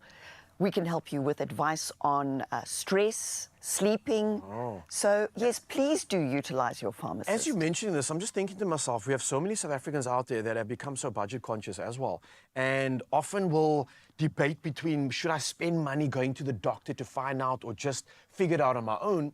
Theoretically, what you're saying is that we could save cash with that consultation fee and just potentially ask a pharmacist instead. No, absolutely. If it's a minor ailment, it's not necessary to go and see your doctor. Saying that, doctors are very essential healthcare professionals. Yeah. And if you stop in at your pharmacy, we can advise you if we think you should go and see a doctor. Because there's only certain medication that a pharmacist can give. It really is for treating minor ailments, but we can advise you if you need to go and see your doctor. Oh, that's perfect. So to give us the peace of mind, we'll never make a mistake going to the pharmacist first, because they'll always be able to recommend something for us in that term of a solution, or go to the doctor. Absolutely. I love that. So I think, and a lot of people say, well, when do I go to my pharmacist or when do I go to the doctor? Yeah. So here's some advice for you. In an emergency, somebody struggling to breathe, very high temperature, in a major injury, don't go to your pharmacist or your doctor. You go straight to the emergency room. Okay. You don't mess around. And if you're not mobile, call an ambulance. If you are seriously ill, go straight to your doctor. If you're saying to yourself, I wonder if I should go to the doctor or the pharmacist, go to the pharmacy. Because even if you phone and make an appointment with your doctor, you're only going to see them later. Yes. So you're not wasting any time. Pop into the pharmacy. We can assess your medical history, what are your symptoms, and then we can say, you know what, this is not just a cold and flu. This is a serious infection, and you need to go and see your doctor. So I think, that's the difference. We're always there for advice. Yeah. And if you have got flu and you really feel you can't get out of bed, phone your pharmacy. I think this is perfect advice, and I can only now say, well, pretty much all the answers that I needed have been answered here, but let's just be more practical about the season. Obviously, we're going into winter. What sort of over-the-counter medicines are available to assist us in maybe this sort of season we're heading into, the cold flu season? A lot of respiratory tract infections also starting to pop up now. What can we look out for to kind of assist us in this? Yeah, well, as you're so right, it's the changeable seasons where we really struggle, because one day it's freezing. You can see I've got my polar neck on, but I believe Thursday we're going to be 30 degrees. Yeah, I'm going to be in the waves on Thursday again. So this is the time where a lot of people get sick, Yes. and it is so important to prepare for winter. All right, so the first thing is healthy immune system requires a healthy lifestyle. Eat properly, get enough sleep, try and minimize your stress. Essentials, yeah. Exercise. Guys, please, even if it's a 10-minute walk, don't sit the whole day. Get some exercise in. Perfect, yeah. If you do have a chronic illness, and I heard earlier you had a prof here talking about diabetes, Yeah. you heard him say that all of the bad things that can happen to you if you're a diabetic are preventable, but you've got to take the medicine. So if you've got a chronic condition, make sure you're taking the medicine and you're being treated to target. The other thing, vaccinate. Please, guys, go and get your flu vaccine so that you don't end up with a serious flu infection. Take a good multivitamin, support your immune system. And then lastly, go chat to your pharmacist. Do have some things in your medicine chest. I always say to people, make sure that you've got something for pain and fever. And again, you've got a family, so you might have a toddler, a teenager, a husband who's allergic to certain things, and then myself. Yeah. Speak to the pharmacist and make sure you've got something for each of those family members. And then the last thing I would say is, you can hear I'm a little bit bunged up. Make sure you've got maybe a good antihistamine, again, for the whole family. So you can't give a tablet to a toddler. And maybe some cold and flu preps as well. But very important that they're individualized for the person. You're a family, not an individual. Makes absolute sense, Jackie. I couldn't thank you more for such pertinent advice, always coming through and educating us and kind of making me feel a little bit more at ease with the season and knowing that I can tackle it. So representing pharmacists all over, I think we can have more peace of mind. And for you, I think, Mzansi, your local pharmacy isn't just where you pick up your medicine, as you've heard. It's your go-to health hub for all seasons and all season long at that. So with expert advice and everyday support, your pharmacists help you stay one step ahead of winter. So all you got to do is ask about the Adcock Ingram OTC Winter Survival Pack, which is a trusted relief for coughs, sore throats, body aches, and more.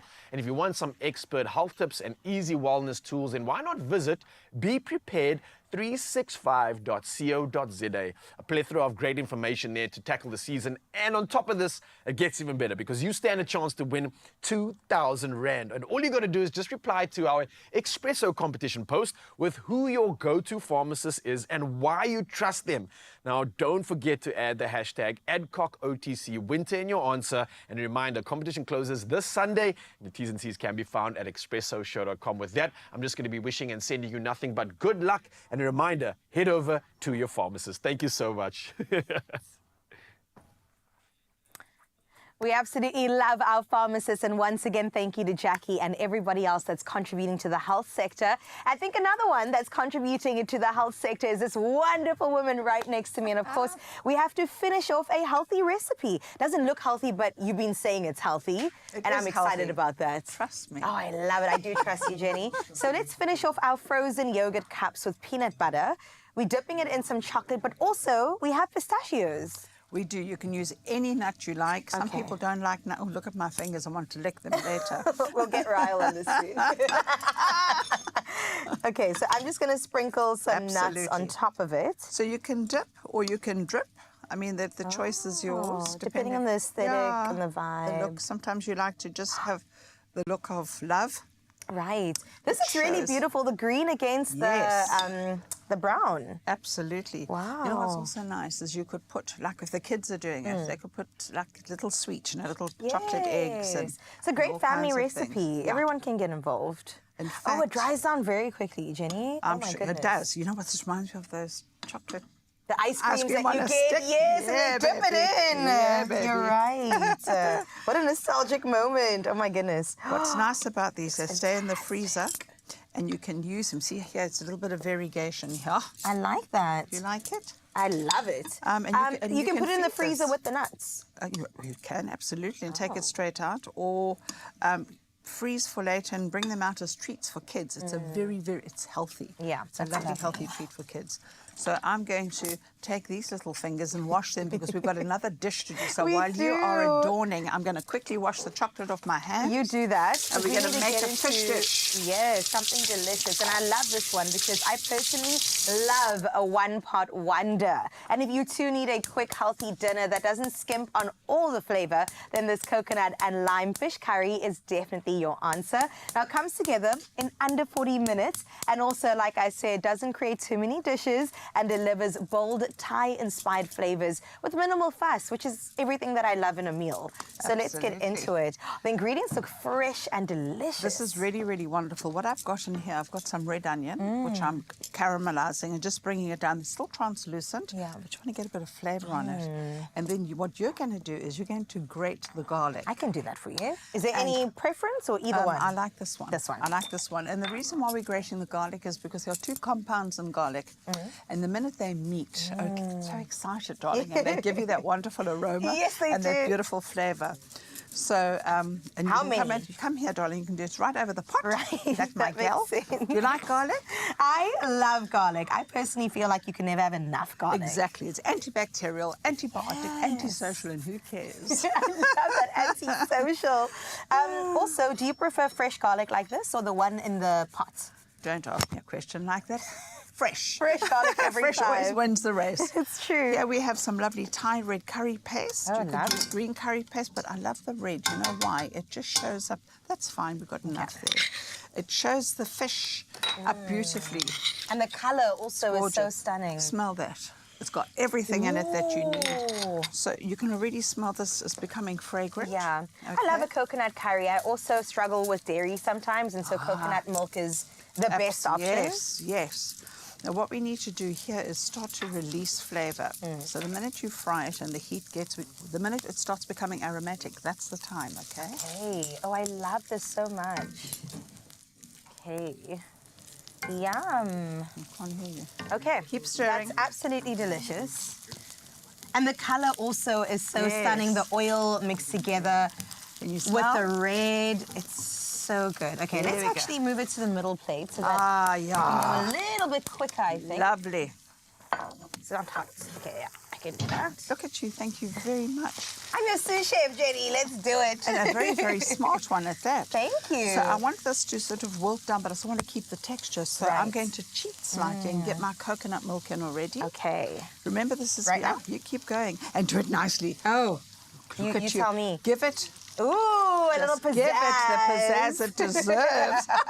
And coconut milk does deserve It pizzazz. does. Look at that, how it's coming yum. together. And now the combination of colors with the paste and the milk. Absolutely, it's gorgeous. Yum. So what you'll find in this dish, it needs a little bit of sweetness, and it needs fish sauce. That's going to give you the savory. Ooh. So we have honey and we have fish sauce, Can I smell that? and you can pop it in. Ah, okay. There we go. Just gonna help that along That's a my little gal. bit. Just look at this, hey? I think we must get this nice and hot so it can bubble, toil So and trouble. speaking about hot, Yum. this is what I was going to ask you. Do you add chili or is the paste already No, I think packed with? I think that the paste is good. You could always add fresh chili to the table because not everyone has that palate that we have. You I know, agree. it's quite, Well, no, I'm a sissy also when it comes to spice, so what a I'm not with baby. you on that. Okay, I've learned though, is these a mange too? These are snow peas. Oh, Have I one. thought I was flexing No, my but knowledge. mange two is more flat, Okay. which means eat all. Eat the whole thing. Can I have the fish? You can have the fish. Okay, Jenny will put the fish in. I know fish is really delicate, so we're going to be very gentle with her. And we'll come and continue the recipe in just a little bit because this deserves every bit of attention that we want to give it. So make sure you don't go anywhere, Expresso fam. Fish has gone in. On the other side of this, we'll see the deliciousness that will be created. I like that. Sorry, I didn't hear them say.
It's my feel-good breakfast show.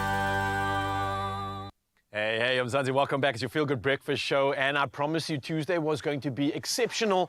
And not just when it comes to conversation, but especially the people. And today we are joined by an absolutely exceptional woman whose leadership journey spans both the public and private sectors. Now, we're talking about a respected executive in corporate South Africa. She was recognized by President Cyril Ramaphosa at the 2019 Future of HR Awards as one of the country's top CEOs. Now it gets even better because she's now serving as CEO of the Gauteng Film Commission. We're talking about Tumi Labaka, who brings her experience, her passion and wisdom to the page with her brand new book called Thrive. Now this is inspired by her transformative platform, Thrive with Tumi Labaka. And now she's joining us in our studios. She's in Joburg, but I'm chatting to her from Cape Town. We're doing this as a national event because it deserves that. Ladies and gentlemen, put your hands together for the inspirational Tumi Labaka!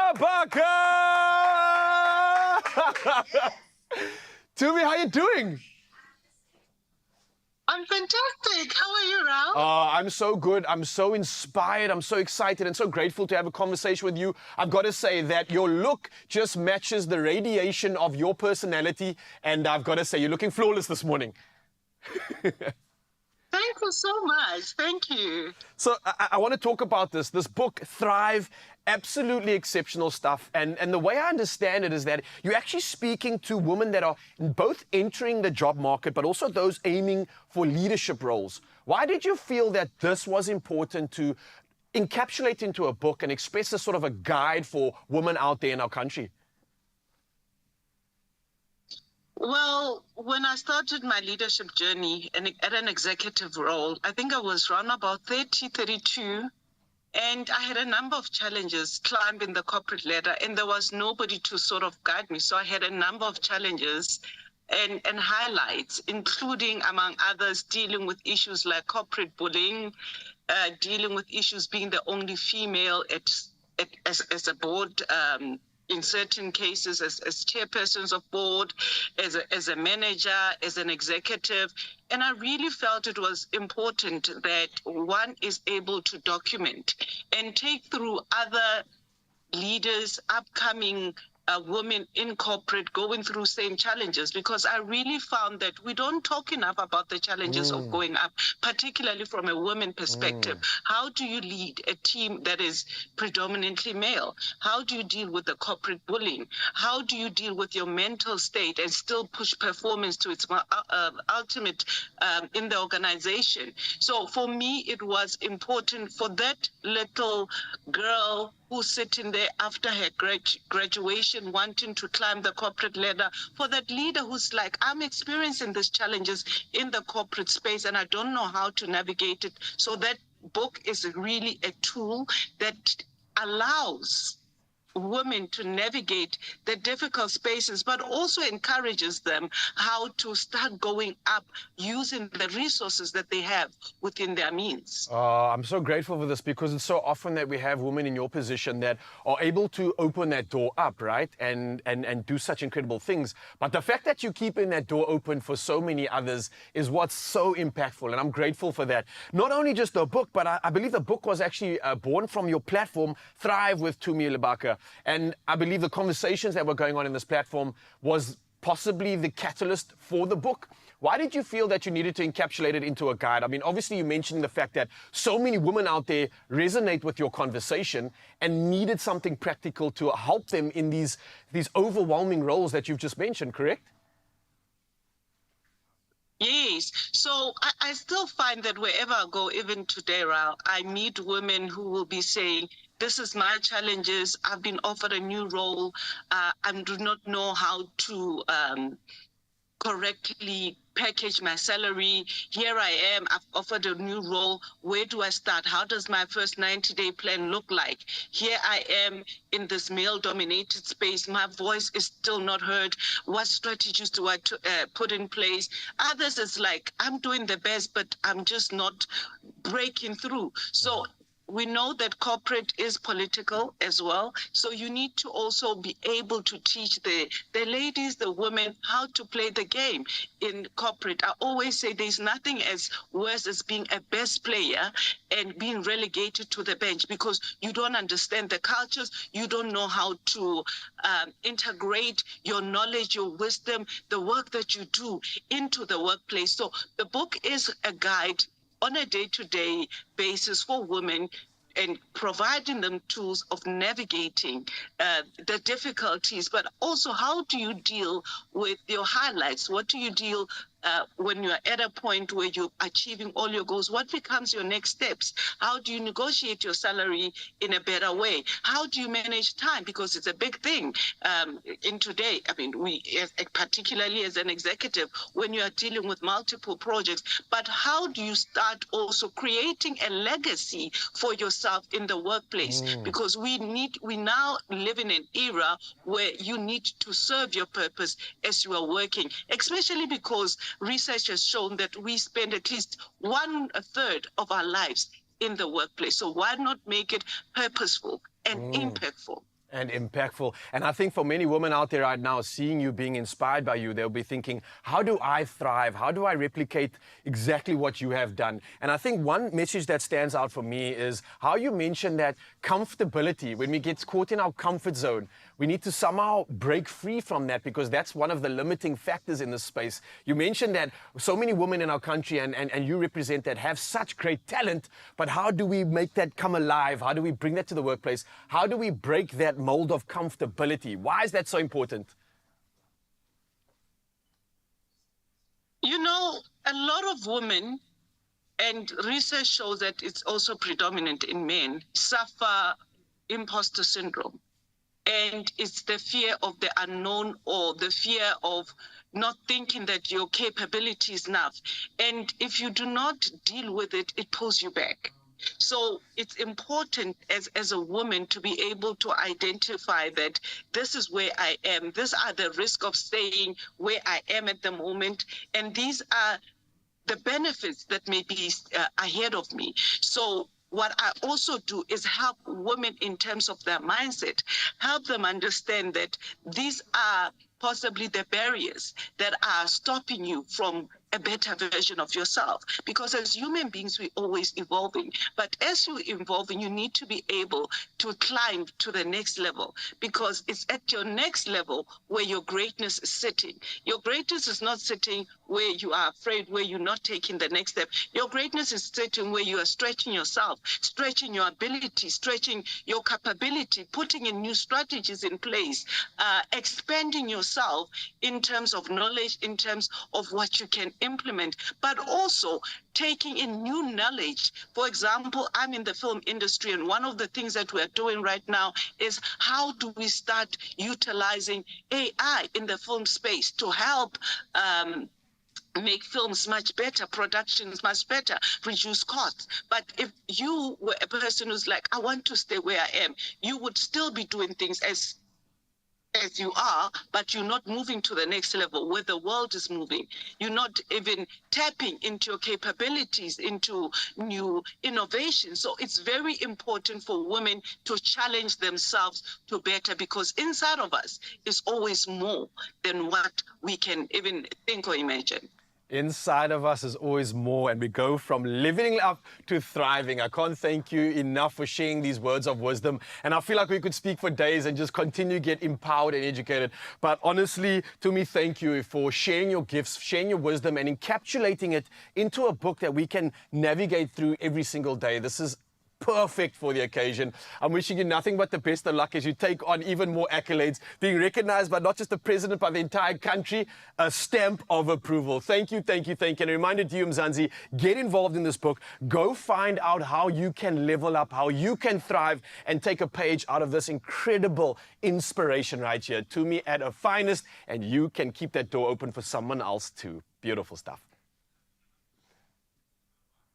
Well, at the start of the show, we said it is a thriving Tuesday, and I think that we've definitely ticked that box throughout. Just 20 minutes before we reach the final hour of us hanging out together. And of course, I have the one, the only Mr. Peden Smith in the building. Good morning. How are you, beautiful? Good. How are we feeling? I'm feeling so excited. Can I Rise and tell shine. you, brown is your color. Thank you. Oh, it looks fantastic on you, and I can't wait to get into entertainment news with Peden. But for now, though, let's get into our Good Morning post. I'm going to pose the question to you in a little bit, but let's find out what our Feel Good family had to say about this one. We basically asked you, the key to success is different for everybody, but what 3 ingredients do you think are essential for thriving in your life? We want you to hit that personal milestone and let us know how you got there at the end of the day, and many of you got in touch. So let's see what you had to say.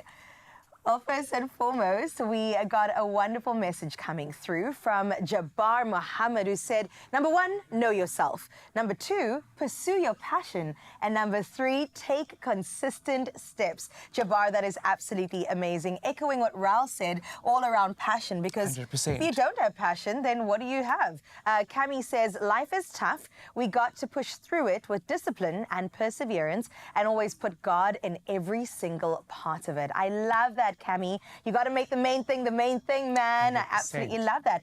Let's see what Sabelo had to say. Sabella had to say, good morning, Expresso. It's patience, love, and focus. Very true. Very true. Top 3, Sabelo, those are definitely keys to success.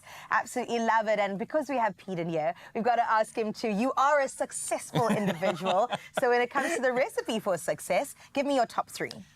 Respect your craft, be consistent, and be present. Ooh, I like this. Respect your craft, be consistent, and be present. I absolutely love that. In the work that we do, we have to be present. All the time. All the time. All the time. And be consistent. I always say, if you're not consistent towards your craft, you don't respect what you do. Sure, I like this. Yeah. Honor your gift at the end of the day, and that's exactly what Peden has done, and we're so grateful for it, which is exactly why we brought him on to our show, The Expresso Show. And in just a bit, we get into some entertainment news with Peden Smith. I can't wait for it. I know you have many people watching. Just say hello. Good morning. Good morning. Goeiemorgen. How are- Hi. We'll get back with Peden Smith straight after this.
It's my feel-good breakfast show.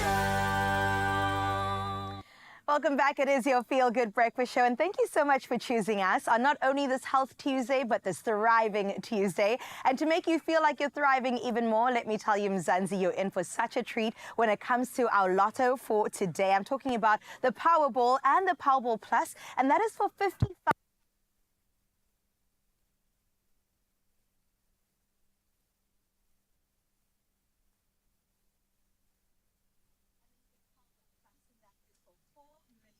Hey, listen, I've got to fill you in on all the good stuff right now because there's so much millions to be won. We'll plug you in on how to do exactly that and how to get your hands on 55 million rand that's up for grabs right now. But while we're in the spirit of celebration, I thought let's bring in another big gun. I need us to get it together and make some noise because we're talking about the brightest star in the game right now. So this morning, we are joined by powerhouse vocalist and songwriter, Bussy, baby. Yes, it's right. Someone who's made waves at this year's Metro FM Awards. She walked away with not one, not two, but 3 major wins for her smash hit Kwelanga 2.0, and is taking home the Best Music Video, Best Collaboration Song, and Best Amapiano Song.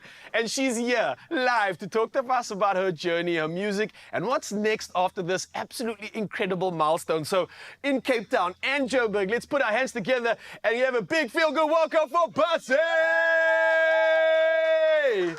Bussy, I hope you can hear us going crazy all the way in Cape Town. How you doing? I'm good. How are you? Oh, fantastic. And you're looking classy. You're looking like an award winner right there. Absolutely deserved it. But let's talk about that moment. What exactly did that feel like? Be honest here. Those are emotions that many don't ever get to experience, but you did it 3 times. Crazy, right? Crazy. And the feeling, what was it like for you? Explain that moment to me, actually acknowledging the fact that everybody is acknowledging you and giving you that stamp of approval. Shocking, happiness, confused, excited. What do I do? Do I go on stage? Do I speak? Every emotion I could feel, I felt it. And if you were to somehow describe how you got to this point, because obviously it hasn't been an easy journey for you. It hasn't just sat on your lap. You've had to work, you had to be present, you had to have passion. We're constantly speaking about the keys to success. How would you describe getting to this point? Because I think a lot of people definitely look up to you for inspiration. I would think a lot of consistency and collaboration has helped me throughout my career, especially collaborating with producers and vocalists. Top tier. You cannot miss. You can't. And I mean, we're talking about 3 prestigious awards here. We got the Best Collaboration, Best Music Video, and Best Amapiano Song. Is there one that stands out amongst the rest? Is there anyone that you wanted more than the others? There's not one I didn't want. I wanted all of them, but I think we deserved Best Collaboration mostly because there is a lot of collaboration on that song and a lot of work was put into it, a lot of heart and soul was put into it. So I think Best Collaboration was the one we really, really deserved. And if you were to take away something from this, is there any big takeaway for you personally? I know this is such an important moment, but I know there's also so many more big moments to come. If you can be present in this one, what is it that you can take away from it? And what more can we expect, do you think? I would say, because I haven't celebrated the awards, next time when I win something, I'll celebrate on the day. Okay, well, listen, your celebrations are long overdue. And I think so many women out there, so many South Africans absolutely celebrate you. If you could give us any sort of advice, I know a lot of people are looking at you and wanting to replicate what you've done, and you've inspired so many to do the same. Do you have any inspiring or aspiring advice that you can share with us in terms of just achieving something even remotely similar to what you have? I'd like to say stay consistent, be patient, love yourself, and most importantly of all, pray. Pray, pray, pray. But listen, again, we are celebrating you out in Cape Town, out in Joburg and the rest of South Africa. And I've got to say, the good news is that you're not going anywhere. We're still going to have some quick fire moments with you, have a little bit of fun. But I'm just more grateful that you came through early hours of the morning to share your accolades. And we are celebrating it and showering you with all the goodness because you absolutely deserve it, Basi. Thank you. Well, listen, like I promised you, obviously, Basi's going nowhere. She is going to be going through some quick fire questions. We're going to have a little bit of fun and celebrate these incredible women that we have in South Africa because why not? They deserve their flowers and they're keeping the door open for so many more of us. And speaking of keeping doors open, if you could put some cool money in your pocket, you might be able to build a door. Never mind, just keep it open. And Carissa's got the latest on that. Let's chat about it. Moolah, baby.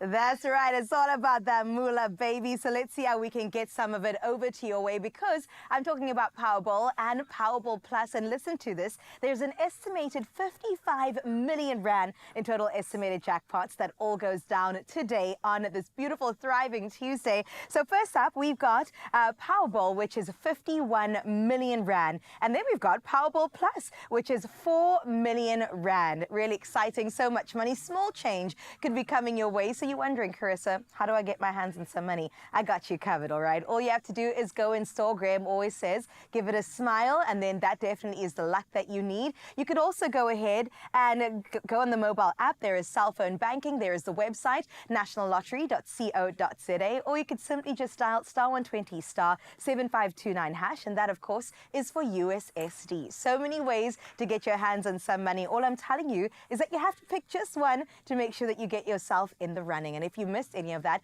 it is on our Expresso social media pages. You can find it at Expresso Show. All you have to do is you have to play in order to win. So make sure that you get your numbers in. Well, listen, coming up on your Feel Good Show, we still have so much entertainment on this beautiful Tuesday. Pete Smith is still in the building, and we have to get into some entertainment news. It's going to be spicy, it's going to be hot, and I can't wait to see exactly what our superstar has for us straight after this.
It's my Feel Good Breakfast Show.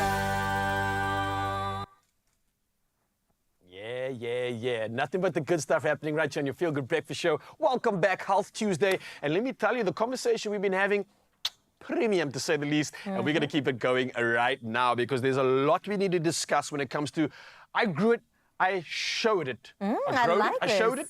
I grew it and I showed it to the rest of the country, Yeah. Mzansi. I hope you're ready for this because every single week the I Grew It show with ABSA puts the spotlight on game changers, young entrepreneurs turning just bold ideas into real impact, which is the important thing at the end of the day. And it's all about celebrating the hustle, but also the heart and the journey behind the breakthroughs. Absolutely. And today we are going to be talking about the fearless minds behind Ikawe, the magazine and a proudly youth-led platform redefining African excellence through bold storytelling, striking visuals, and unapologetic creativity. Beautiful. It's everything that we'd want to see in the journeys of our superstars, the journeys of our heroes, and things that we hopefully can resonate with, which I think is so important now. It is. We need these moments that can uplift us, that can make us believe, and can allow us to buy into something bigger than ourselves at the same time. I think so. I think also for the longest time there was this unilateral flow of content, right? It was always the stuff we're consuming from the US, from the UK.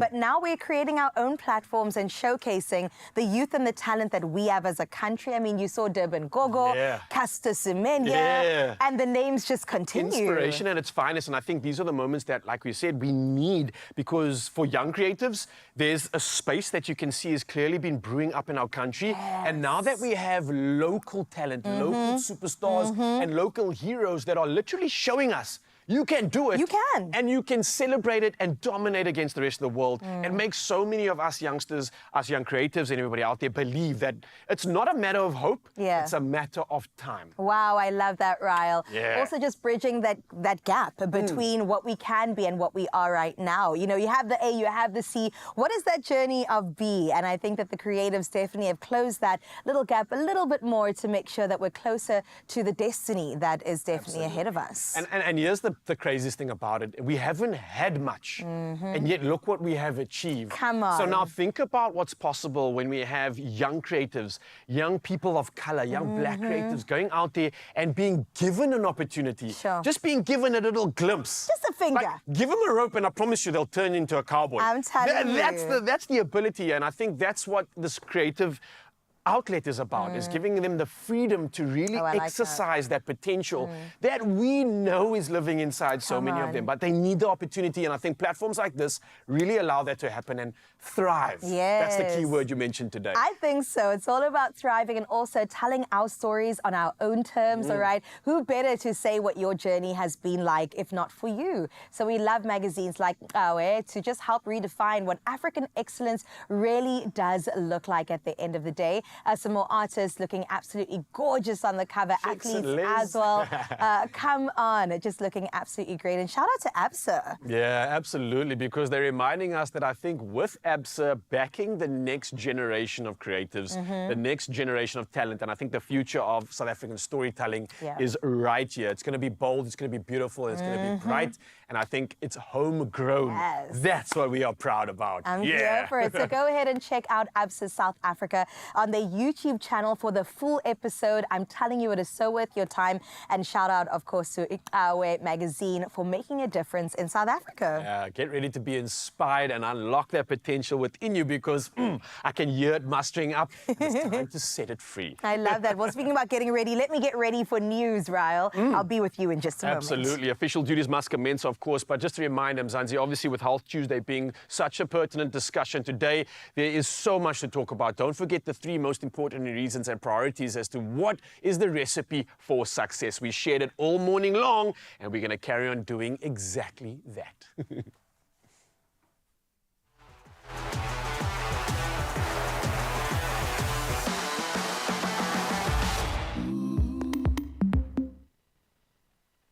Just a moment before we hit that final hour of being together, let's get into your national news headlines first, where President Cyril Ramaphosa reiterated South Africa's G20 leadership goals during the Africa CEO Forum in Abidjan, calling for stronger public-private partnerships to boost the African continental free trade arena.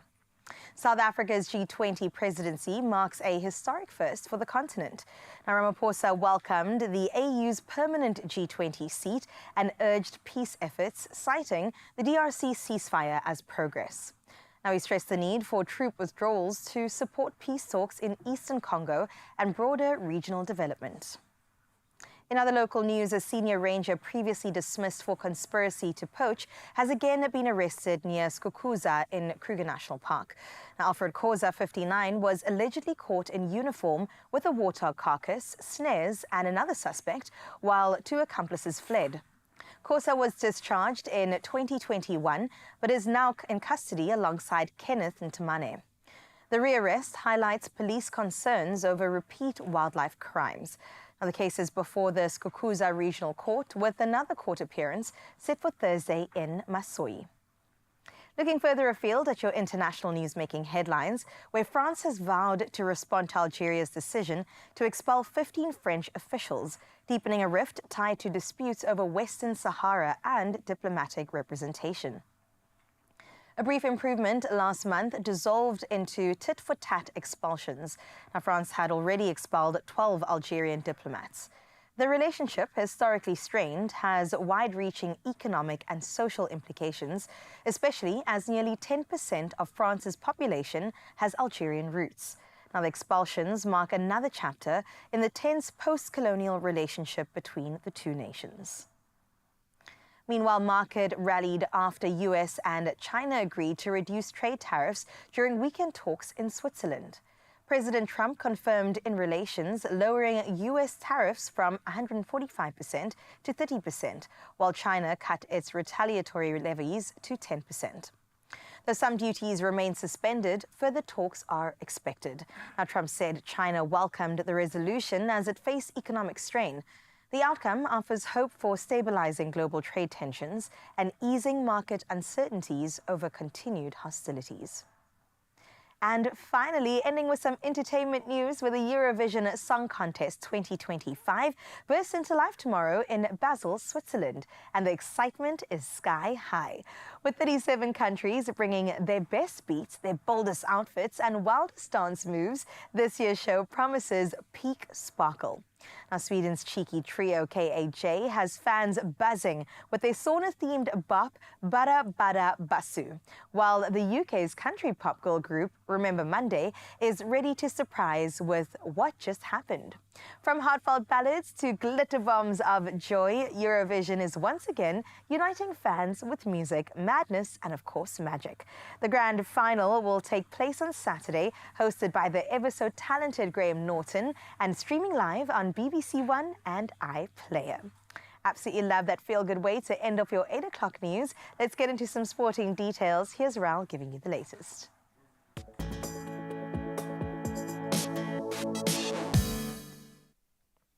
Thank you so much, Carissa. And yes, one last time, let's dive into all things sport. And starting with football news. Now, Orlando Pirates coach Jose Riviero will lead the team one last time tonight against Golden Arrows following an early contract release. Now, Riviero, who has joined an unnamed club, will be replaced on an interim basis by assistant coach Mandla Nkazi, now supported by head performance analyst Rayan Jacobs for the remaining league fixtures. Exciting stuff indeed, but let's move on to the world of cricket. And India's star batsman Virat Kohli has officially retired from Test cricket, closing the chapter on a stellar 13-year career. Now, Kohli scored 9,230 runs with 30 centuries in 123 tests and led India to 40 wins in 68 matches as captain, the most by any Indian skipper. Now, while stepping away from Test, the 36-year-old remains available for ODI selection. Well, sticking to cricket news, and the Indian Premier League will resume on the 17th of May and conclude on the 3rd of June, and this according to the BCCI. Now, the tournament had been paused due to recent India-Pakistan tensions, but will now proceed after a ceasefire agreement. And the remaining 17 matches will be played across 6 venues, ensuring the completion of the lucrative T20 competition. Now, lastly, in the world of sport, we move to golf, and torrential rain continued to soak Quail Hollow on Monday, hampering preparations for the 107th PGA Championship. Now, with more showers expected before Thursday's tee-off, players face limited practice time. And world number 1 Scottie Scheffler and Masters champion Rory McIlroy lead the betting odds. Now, McIlroy, a 4-time Quail Hollow winner, thrives in wet conditions, while Scheffler seeks his 2nd win of the season. Well, I'm sure that we'll report on all that sporting action once it concludes. But for now, though, a last chance to see how we can assist you when it comes to the roads and traffic.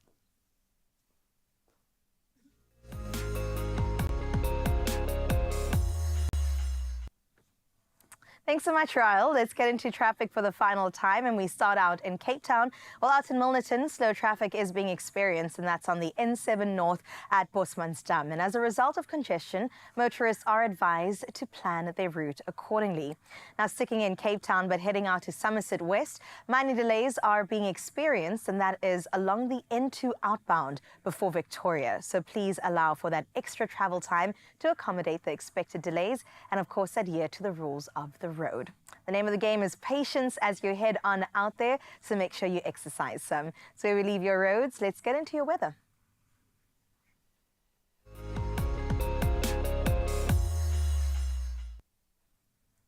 Well, a final look at your weather. A fire danger alert and a heat wave warning have both been issued for the Richtersveld in the Northern Cape, increasing the risk in this already scorched region. Now, the heat wave is expected to last until Friday. The South African Weather Service also flagged Namakwa for extreme fire danger. Meanwhile, water supply disruptions are affecting parts of northern Pretoria, and that is due to maintenance on the Montana Reservoir. Now, residents of Montana, Magalieskrain and Sinaville are urged to store water. Authorities are calling on the public to use water sparingly during this period. Let's close off official duties with a sunrise view of this hour. And sent straight from the mother city out in the beautiful Simonstown, we have Trevor with this gorgeous morning view. I have never, Trevor, seen a better view than this right here. In fact, the PR for Simonstown's looking so good, I might just consider moving there. My goodness, Trevor, what a beautiful way to wake up with the sun just meeting the mountains on the horizon. That's gorgeous. 18 degrees is what you'll be rewarded with this beautiful image. And thank you once again for sharing your morning with us. We love you over here, Trevor. And if you too would like to feel the love from us, 063-036-9649 is how you get in touch with your morning view. Snap away, and we delve into that for the rest of the week, every single hour. So make sure you get your pictures on over as we check out your temperatures for the final time.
Oh, I like that tranquil music.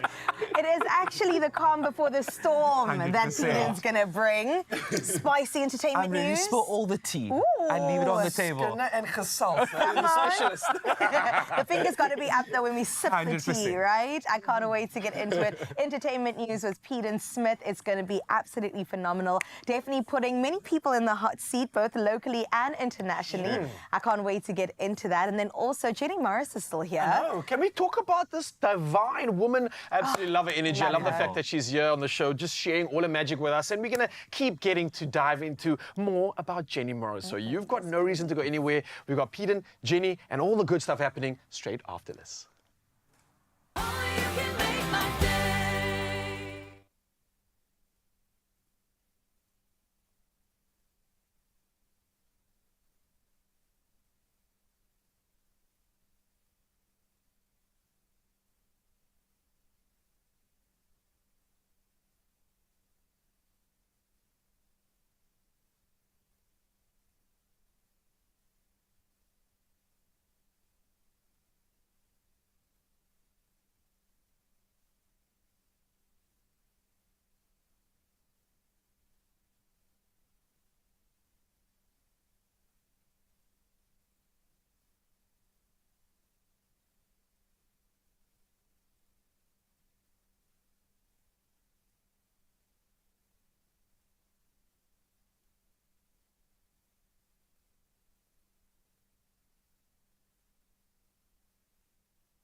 It's my feel-good breakfast show.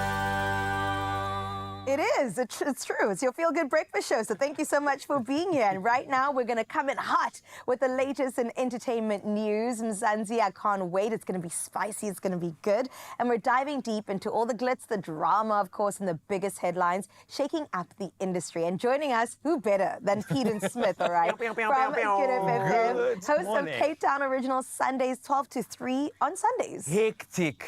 Fun times. Fun times, still crazy, still very much nervous. And I just think it's such a moment for me still to have a midday slot. Sure. From where I was, still where I am right now, but so grateful. Because so the grateful. journey was evenings. Evenings, yes. Into when the sun is out.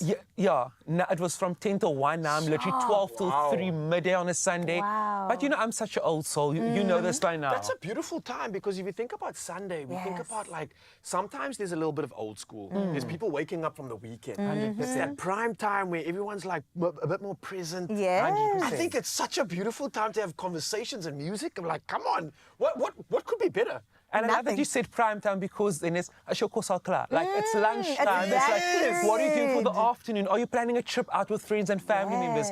What's your vibe for the day? Setting up our Sunday. And just going into lovers' afternoon, you know? You must, because Sundays are for mate, lovers. So listen, we've officially got our 12 to 3. 12 to 3 Sunday. Okay, so that's sorted. I don't need to make plans. Nah. We don't need to sort out Saturday now. 100%. No, Saturday we're recovering on the Sunday. That's what's happening. Deal. And I've listened to you driving through, cruising through the mother city on a Sunday. Beautiful stuff, music selection, thank you. vibe on the show. Pleasure. Absolutely beautiful. Half of South Africa, thank you. Good FM is where you need to be. All right, let's get into some entertainment news now. We got to start off with one of my favorite women in the entertainment industry, and her name is Nandi Madida. Not only is she gorgeous, but also she is such a powerhouse of a media personality, and she recently came out launching her new podcast. Now, if you know, she is a mother. I think she's a mother of 2, girl and a boy, and she's called it the Motherhood Network. And it is so beautiful. I've been seeing her media tour moving around about the podcast because she said, you know what, we actually need an honest take and an honest conversation when it does come to motherhood. I know she's been quite honest with her journey and her kids and the experiences that they are having, and it's great that she's now created an actual platform. She said, this is the community that I'm bringing back, right? 100%. I hope it's a real community because I'm so tired, Peter, of seeing these beautiful women give birth and then they look beautiful afterwards and there's no problems. They're just smiling and they're just perfect pictures and life is hunky-dory. I'm like, hang on, this can't be real. Yeah, the behind the scenes. We need to see the raw and what's happening behind the scenes. Yes, I agree with that. Because, and, go ahead. There's so many women, like I think the real thing right now is with Nandi, and what's great about this is that so many women go through things in life, but social media has created this perception that it needs to be perfect. You need to look like this after birth. Do we speak about the post-part of 100% of all of that? And I think this conversation really just lights up and educates women within communities where there's a lack of education. Yeah, but you're right, because imagine thinking about this and feeling this and realizing, but no one else that I watch online has experienced it, so there must be something wrong with me. Yeah, 100%. And now you think you isolated in your feelings, and then you're like, it becomes a bigger problem. But knowing there's a community, knowing it's normal to feel this way and people go through it, I think that's so needed right now. In this world of smoke and mirrors, authenticity is being celebrated, and I think this woman is doing it in such a beautiful way. Absolutely. Shout out to Nandi. Her and her man are both absolute powerhouses, and we can't wait to have you on the show to talk a bit more about it. She said she's bringing together people and women specifically in business, in healthcare, creatives, and also policymakers. So she's going across the board to make sure that women are supported and women are heard. So very excited about this village for moms, essentially. But also just to add to that as well, I also think now it's more educational to men as well, how to treat women after giving birth. Come on. And I think that's great because sometimes men, and I don't want to say all men, but some men aren't educated on how to navigate things with why are you moody, why are you silent. The hormones are going crazy. 100%. And this is just educational for both parties, how to raise this child in a healthy space as well. I would agree with that. So shout out to Nandi. We love to see it. Let's stick with some national news when it comes to entertainment. I know this has been a legal battle for quite some time. We all love the song Jerusalem. Makes us dance, makes us move at every wedding, every celebration. But the unfortunate news is that Ebo Zikoda, who of course is the vocalist on it, recently actually lost her legal battle against Open Mic Productions in the High Court in Pretoria. Now, she's been fighting to basically say that she needs her royalties from the global hit because it took over the entire world. And it was so beautiful, and she just didn't see the reward of that. So she said, but these are my vocals. Why am I not seeing it in my bank account? And unfortunately, she's lost this legal battle now. Wow, what a shame, because literally this song represented South Africa and Africa for the best 100%, part of I don't know how 100%. long. And it globally lifted people up in such a beautiful way. It's a shame that there's this negative association. Why are we not giving the people the flowers they deserve? While they can smell them. Yeah. And she took to social media to say as well, this was a song that really brought so much light and love into communities, into spaces. And for this now to happen, it's such a darkness over the song as well. But this is also a perfect example of how many of our artists struggle post their success. Like, we see people getting Grammys and South African Music Awards and all of those things, but after that we're like, why is your car being possessed? Repossessed rather. Or why is things happening to you? Why can't you afford the cost of living? It's because we don't give the credit where credit's due, and people aren't being paid fairly for their hard work. Absolutely. I think you're so perfectly hitting the nail on the head. We have so many, again, these smoke and mirrors and these beautiful accolades, but it doesn't put bread on the table often. It doesn't put fuel in the tank. It doesn't pay for your kids' school fees. And I think navigating, especially in South Africa, being an artist, being a creative, it's really, really difficult. And again, maybe these are more of the conversations we need to be having about not just the glitz and the glam, but what's happening behind the scenes. How are you sustaining yourself up until that point where you do maybe break through? And what does a breakthrough really entail? Because clearly it's not just a pile of money. That's what we need to be honest about. And how do we leverage that success to allow us to actually sustain our career? I think that's the conversation we need to be having more of. Yeah, I'd agree. And also just talking about the support for artists, because she expressed a disappointment, and we feel it with you, Ebo. We really wish you the best as she continues the good fight, and we hope that you will see your compensation in the end of this. All right, another local star, Abdul Khoza. We've seen him on our screens. We absolutely love him in things like The Wife, My Brother's Keeper. He's been fantastic in those shows, and he has now announced the fact that he's taking a step away from acting, and he's actually going to pursue a career behind the scenes in the entertainment industry, which sometimes is actually the route and the blueprint to go. You've done your thing. You can always come back and do an appearance, a cameo there and there. We're ready for that. But for now, maybe get into the producer role, get into the director role, the script writing role. I think could be quite nice to even expand your skill sets. He is a creative. Thank you. He's a very great creative as well. But from what I've seen and what I've read about him, and I just think like in the general space where he's at right now, being behind the scenes and taking all his knowledge and his creativity and just putting that into production is absolutely amazing. I'm excited to see what comes from it. Yeah, I'm also excited because you often see something different when someone comes from that front end and starts learning some of the puzzle pieces and realizes, hang on, I could do more. I could express in a different way. I could do better. And I think that's something to look forward to because it's a unique perspective, adding more pieces of the puzzle, creating a picture that I think could be phenomenal. Yes, I'm Really excited for that experience to also be added in, because sometimes there does feel like a disconnect, right? You're on this side of the camera, you're doing your thing, but the person behind the camera or sitting upstairs somewhere doesn't quite know what's happening. I don't know. It does help if they've had that experience before. So shout out to Abdul Khoza. We literally cannot wait to see everything that you have on your path for you and going forward. Please keep us up to date on social media. We also want to see what's happening.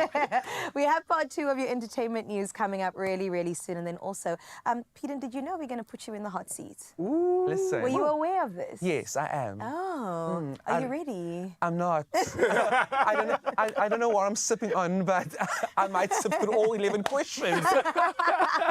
We can't wait to get spicy with Peter, man. He may not be ready, but it's coming his way soon. So make sure you stick around right here, Expresso fam, for the best in entertainment and the best in food. We still have to finish our fish curry, coconut fish curry with Jenny Morris, and get into so many good I'm picturing things. making a curry on a Sunday between 12 and 3. Ooh, I like the look of that. Phoebe Smith in the background on Good FFM. Oh, Pitch yeah. on Original Music. Sundays. Perfect. Come on now. We'll see you now.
It's my feel-good breakfast show.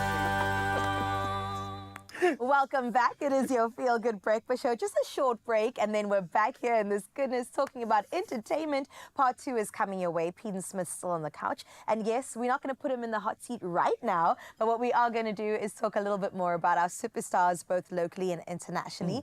Can we just say that we've come such a long way in South Africa? 100%. Like, we've always had stars, we know this, but the state that we're in right now is another level.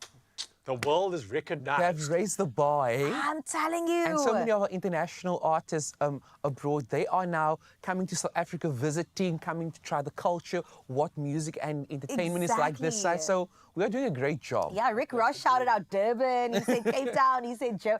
Absolutely great getting the nod from fans, of people at least that we absolutely love. But Peden is here 12 to 3 on Good FM Cape Town Original Sundays. And from radio to entertainment. Do you have entertainment on your show, by the way? No, not He at is all. the entertainment You are- person. the music is. The music And is. music is a big focus. It's that 100%. R&B, old school. I have a soulful segment on my show where it's like lovers. So the kids need to be one side, or Thank you. we either need to eat, and the mom and dad, it's alone time. So I call it In the Eyes. I almost feel like I need to say thank you on behalf of like a lot of my family because you're bringing out the jazz moves as well for Come us. on. You're bringing up so much nostalgia on a day like that. And for me, even growing up listening to that music when my parents were growing up, it's like, hang on, 360, it's absolutely incredible. Yeah. So even me with my 2 left feet, I felt like I could even I could jazz, bro. Stop it, not both. bro, none of you. Us. Terrible. It's fine. I balance you all out. I can jazz just a little bit. You can dance just a little bit. All right. Let's get into the first story and talk about Dineo Ranaka. She made a comeback to Metro FM, and we love to see it. We've missed her on radio, actually. And she recently has come out and said, you know what? I got a man's. Oh, yes. I got me a man. She said on social media, she first debuted him at the Metro FM Awards, which is a bold step. 100%. That's a big move, That's a actually. bold move out in Mpumalanga.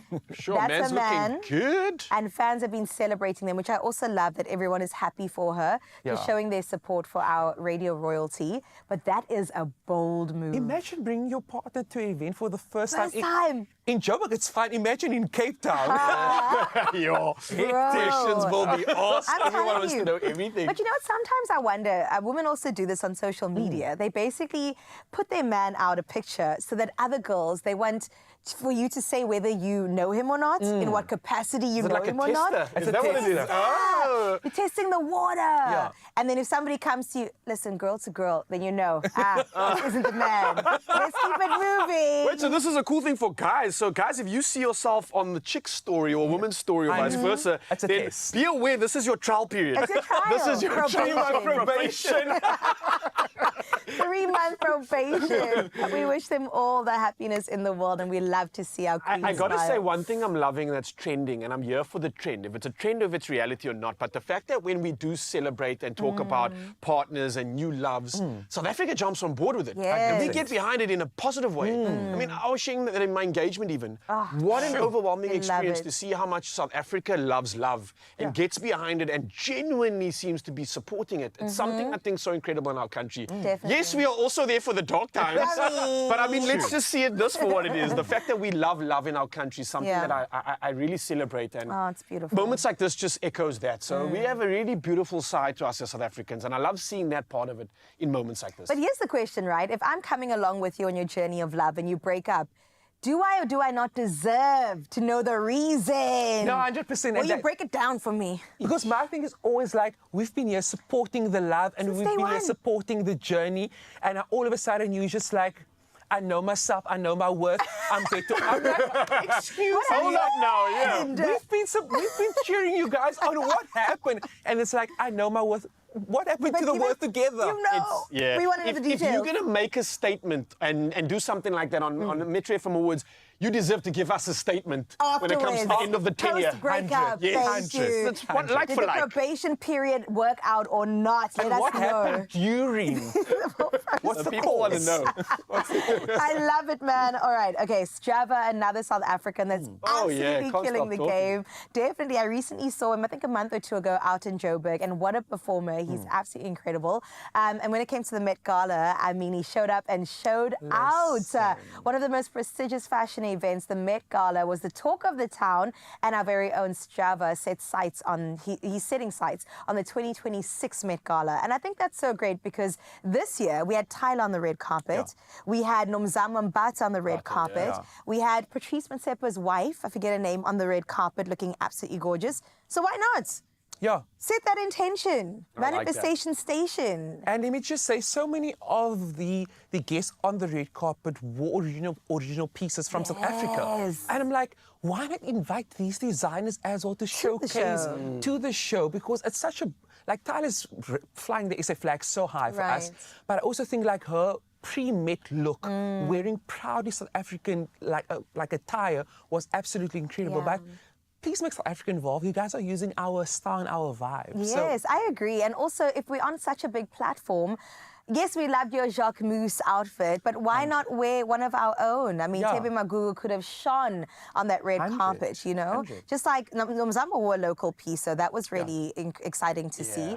But yeah, we would love to see some more local showwear. I think about the opportunity that we have not only as vocal artists and musicians, but literally this as designers and creatives. I think it's coming hand in hand with this momentum that's being put up on this global pedestal. And it's inevitable that the incredible designers that we do have in our country are going to shine along with this momentum. So I'm hoping to see more of this so that we can celebrate it. Because, hey, guys, if you think Tyler's stuff was good, wait till the rest. Our country is loaded with magic. You're really waiting for our invite. And what's great is that I don't know if you've ever seen Strava anywhere, but he's got that Malume uncle look down. And to see that shining, I mean, this year would have been great as they celebrated dandyism. I mean, he would have looked epic. I would have loved to see his take, but next year, I definitely can't wait to see Strava on that Met Gala carpet. Anna Wintour, hello. Please see us, because you know it's invitation only, and as the editor of Vogue, she is the only one that can say, come on through. So hopefully she's listening. There's 3 names you need to add. We are waiting. We're waiting. Just add us onto the guests, even if it's just hosting the red carpet at this point. I just want to snap a photo of somebody, you know? All right, let's get into the BET Awards. Last year, South Africa absolutely shone. Tyler dominated, and it was so good to see. And now we know that with the ever-changing landscape of music in SA and the collaborations that are happening, South Africa continues to shine and just display our creativity, which is always so good to see. And the BET Awards season, as we know, it celebrates Black excellence on a global stage. And listen, they announced their nominees for the 25th edition. And we've got some people, some familiar faces here and there that made the cut. And I'm so incredibly proud of everybody that was out there. The likes of Lala Tuksin. Sure. I feel like as soon as you hear that, Lala Tuksin. Yeah, you already know it's going to be a jam. Yeah. After 12. What time is it? After 12. We're having a good time. Hip-hop star and superstar Maglera Doughboy, his name also made the list. And then our beautiful DJ duo TXC was there as well, nominated for Best New International Act for that award. And then our girl Tyler, of course we see her. Listen. She was nominated for Best International Act, and it's just so good to see us shining so bright. Oh, it's insane. And again, we've been speaking about this throughout this section, but it's so cool to see South Africans, and just more than one, because I think if you think 5 years back, this didn't exist. This wasn't even like, it wasn't even a dream for South Africans, because we just thought that this is our place and we'll stay here. But the amount of boundaries that we've broken through when it comes to all these awards, it just reminds us of the incredible talent that we get to showcase here, homegrown in our country, and it's getting shone around the world. Sure. And I must also just give a shout out to Shoma Josie, because she started and also created with what was it, John Senior's song, and that was the first time we were like, we in America, we made it. And then Tyler followed after that, and shortly so many Black Coffee and so many other of our great artists are there as well. But I think what's happening right now is that COVID really kind of created that space where international and South Africa connected. And that is what's great in the music industry right now, entertainment-wise as well. We realize the gap's just so small, right? There's very little separating us from our international counterparts. And we are just as talented, if not more talented. They just told me that in my ear. It wasn't me. But we are so super talented. Beyonce flew out 3 dancers to be in a music video. That already, Beyonce, the Queen. You already Come know. on. But I'm so proud of Dala Tuxin specifically because I feel like he's just got us through so many evenings of groove. Like Friday nights, Saturday nights, You know when it plays, you have a bottle of water and it's almost home time. You're like, I need to focus, I need to focus. But it's one of those things where you're walking out and your song plays and you turn around and you make a cup. Wonderful. Awesome. More goodness, man. Absolutely. But congratulations to all of them. Dala Tuxin, Maglera, Doughboy, TXC as well, and our girl Tyler. Continue breaking those boundaries. And they are the other international acts that made the cut as well. Super proud of you guys. And we can't wait for you to bring it home because that is exactly what we expect from you, all right? And we definitely have faith enough to believe that you can do exactly that. Well, that's your entertainment news. Sure. Thank you so much for being here. It was a mouthful. It was a mouthful, but I love that we focus the spotlight on our local scene. 100%. It's so beautiful. You very much touch on the local scene when it comes to music. Yeah, 100%. So a lot's happening in and around Cape Town this time of the year because, you know, we're going to winter season. And so many of our artists, like we know Craig Lucas and all of those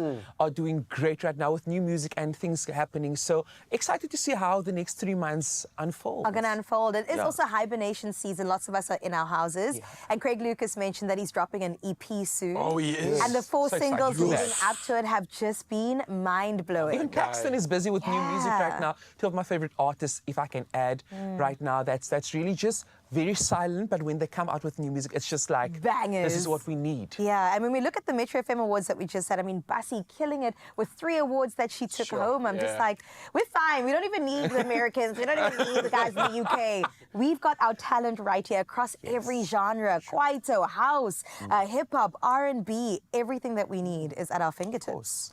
Beautiful stuff. Well, that is your entertainment news. We still have to get cooking in the kitchen in just a little bit. But Pete and Smith, can we give him a warm round of applause? That was actually to throw you off because just now we've buttered him up enough.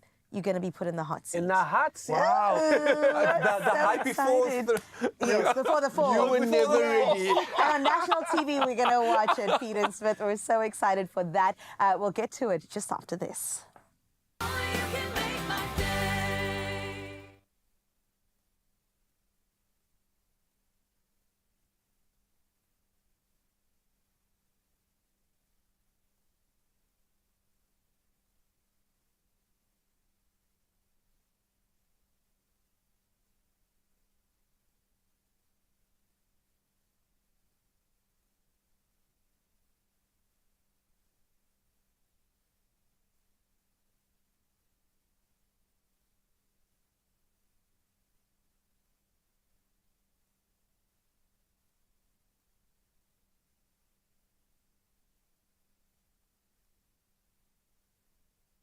Another feel-good production.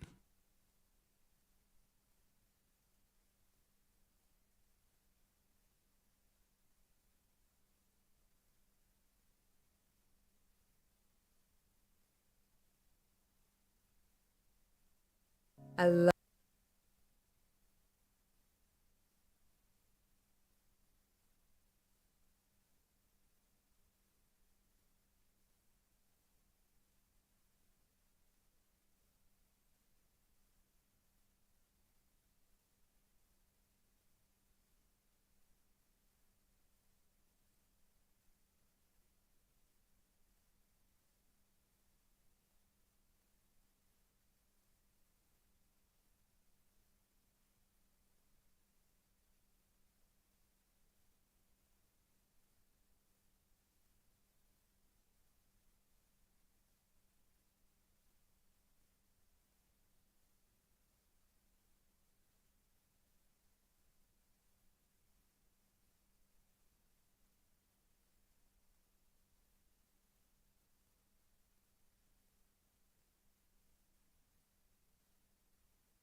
It's my Feel Good Breakfast Show. Welcome back. We are in the kitchen on your Feel Good Breakfast Show. If you're hearing some chopping, yes, Jenny is hard at work and we can't wait to finish off this delicious dish. I've been waiting all morning because, yes, we can have a one-pot meal for breakfast. Some delicious coconut curry as well as some lime. We've got some, not munch too, what do you call it? Snap peas? These are snap peas, Snap yes. peas, fish, coconut milk, Thai curry paste, the works. Deliciousness. What do we have here, Jenny? Okay, so we have this beautiful lime zest. Oh, yum. That's going to add some brightness. Absolutely. You said the right word. I'm because learning. Citrus is zingy and zesty and bright. And then just enough lime. You can always add lime at the table. Okay. If people would like more. And then coriander. My favorite. You cannot not have coriander. It's green, it's mean, it's delicious. So also with the coriander, you add it in close to the end? Yes, always. Okay, Always soft. If you're doing Moroccan cooking, you cook with it and then add it at the end, but this is fresh and light. Pass me that rice, Oh, darling. yes, because it's time to dish up. I'm so Yes. excited. I'm going to Yes. pass you this. I'm going to use this first because it's a very Thai color, and I don't want to make the fish break. Ah, Do you because see fish it? is quite delicate, right? When cooking Very with it. delicate, yes. I'm very intimidated by it, actually. Are you? Yeah. Right. I'll now, eat it, though. Now you can watch that, baby. Okay. And look at this gorgeous sauce. And then when the sauce goes in to the rice and absorbs. Absolutely. Now, Jenny, tell me, you've been traveling. Did you pick this up while you were global trotting? Not this time, darling. Okay, tell me where you've been, because it's been a minute since we've seen you. It has. I've been away for 6 weeks. Wow. Yes, I've been a very lucky girl. I've been to Malta and to Norway and to Ireland and to Spain. Oh, my goodness. Spain, my pain in Spain because I wanted to cook everything that I saw. And where else did I go?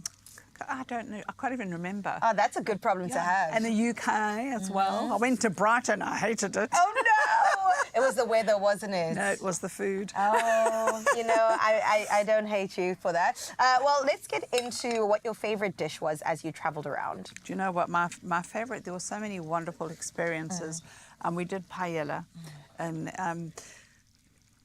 like the real deal. It had rabbit in it and all kinds of wonderful, interesting things, including the organs and that kind of thing, because nothing is wasted. But I think the best meals were the meals I cooked. Okay. Because I went to the farmers' markets. And it's asparagus season now. And darling, those spears, they are big and yummy and delicious and amazing. Oh, I love that. And size does matter, apparently. Of course it does when it comes to an asparagus. So I cooked for my friends in Spain. Oh, my goodness. Because there was just so much fish. There was just everything, you Yum. know. So they all What had did you their make with wish the lists. asparagus? I made risotto, believe it or not, with porcini mushrooms that cost me an arm and a leg. Yum. They were erect and firm and delicious. Stop. No, they were. They were stiff. Yeah, they need Stalks, to they be. were divine. Yes. Not like you get all watery Limp puff and, limp. yeah. Yes. And I mean, if you had to throw one of them against the wall, they would shatter. They were that fresh. Wow. Unbelievable.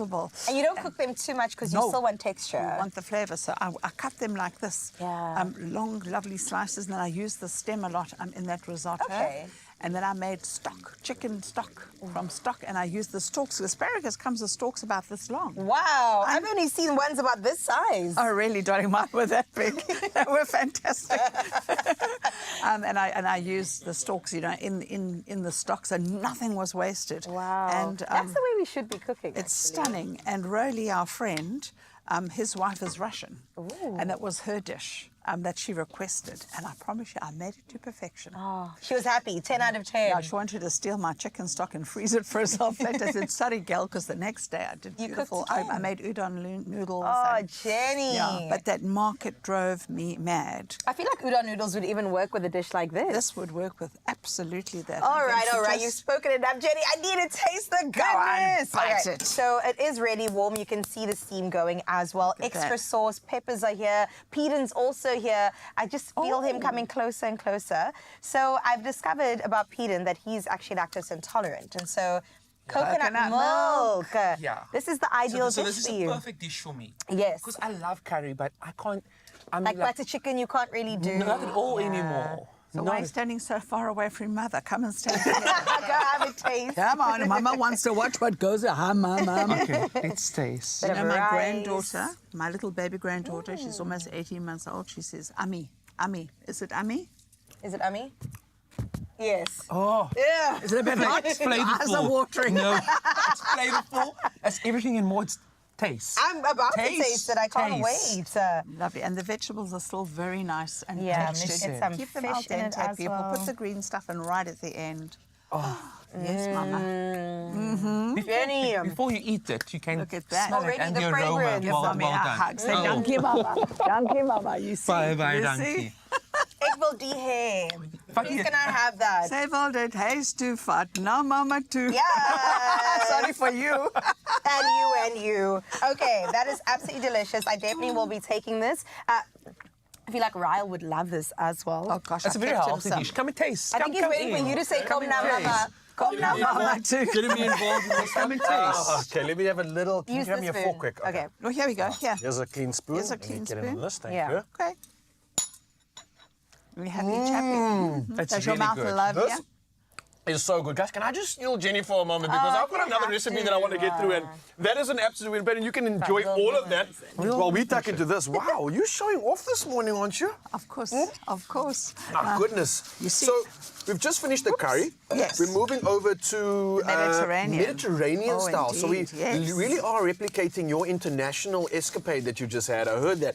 Norway, Malta, Spain, Malta. I'm planning to head to Ireland. Norway hopefully in a few months. Oh, And my son is living there. what was it like? We were in Bergen. I went up on the ski slopes. She didn't ski, baby. She just drank hot chocolate. And watched the other birds. And in But I terms of cooked. like the local delicacies, what's the food like out in Norway actually? You know, the fish is just... I went fishing. I Really? wanted to Did you catch a- anything? No, I literally caught a cold. Okay, this Mediterranean style, quick. Just... And we haven't even explained what we're making here, so maybe while you do that, let me talk to Mzansi because we just flashed from a lovely curry. We're bringing it out to a Mediterranean style, and I think this is just to tick the box of anyone craving something vibrant, something wholesome, but you still don't have a lot of time. Well, enter the Mediterranean chicken meatball bowl. That's what we're about to put together here. Perfect for your weeknight hero meal. Put it on the pedestal because it's packed with fresh flavor. It's guaranteed to give your lunch or dinner a serious glow up. And if you didn't like the curry, or if you did like the curry, you're going to love this even more because it's, again, full of flavor, full of good nutrition, and it's fresh. It's fresh and So delicious. what did we do? Because we might have just skipped a few steps here. No, What did we you have put in there? garlic, we have chicken, we have onions, we have a little bit of cumin, or you could use fennel. Nice. We have lovely oregano. This has almost got like a bit of a Greek. This is almost like a little kefteda. A little what? Greek kefteda, a little Greek Kefteda? meatball made with chicken. Okay. And a little bit. Breadcrumbs? What is this? They're flavored, they're delicious. So that's going to bind it all up. Literally, this is like flavored breadcrumbs. Gorgeous. Wow, nice And then addition. some fresh parsley. So I'm going to put you on this side. All right. And you're going to... I've washed my hands, so can I get involved in this? Or Yes, you can. we're mixing And this up? yes, go. Okay. You can use I have hands already or, washed my hands, so... or that, but I like hands. What are we doing here? What size are we looking for? How are we mixing this together? What's going on? This is a salad, so we want mouth-sized balls. Mouth-sized Just balls. mouth-sized Right, I'm not going to ask more questions on that. I'm just going to get to work here because you know Jenny in the kitchen. So what are you going to be up to on your side? Well, I'm going to get the oil heated, and what I want you to do is fold it. Fold it. Right. Just remember not to overwork it, because otherwise it'll end up... Often you'll find the Chinese, when they have a fish ball or a chicken ball, it's a little bit chewy. We don't want to overwork that protein. Okay, so be gentle with this. Be gentle, Be darling. gentle. Be gentle. Is that how you like it, Jenny? Yes, I like it I got you. gentle. At your Right. service. I'm going to, while he is being gentle with the chicken, I don't know if it's thighs or breast meat, but you could mix the two. And if I'm doing it like a chicken ball or something, it's nice to mix the two, the thigh and the meat. I find the thigh And almost has like a little bit more tenderness to it. And Yes. then I think balance with the chicken breast, which Yes. is giving you a lot of protein and all that consistent Absolutely. meat. That's going to keep the form and the shape. Oh, yes. So that's a great balance mixing the two there. How are we looking in terms of this final product? Should I get more involved in that? More involved, okay. Come, and get those balls rolled. I don't want to ruin this because this is something I'm looking forward to, and I want to make sure that Mzansi sees exactly how we perfect this Mediterranean bowl. There are Right. so many ways that we could do this. We could take a platter and we could do the chefy schmear. Oh, I see what you But mean. we Yeah, a ain't little schmearing. pizzazz. No, I'm going to actually take the recipe and own it because I am. I'm going to take my lovely hummus and keep some back, but I'm going to mix it with this tzatziki a little bit. Interesting. I've never actually done that. I'm going to make Hummus and tzatziki. Of course, darling. I'm going So- to make this gorgeous dressing here. Tzatziki is definitely like a Greekish sort of Very flavor, much so. right? Oh, Where would yes. you say a hummus is from?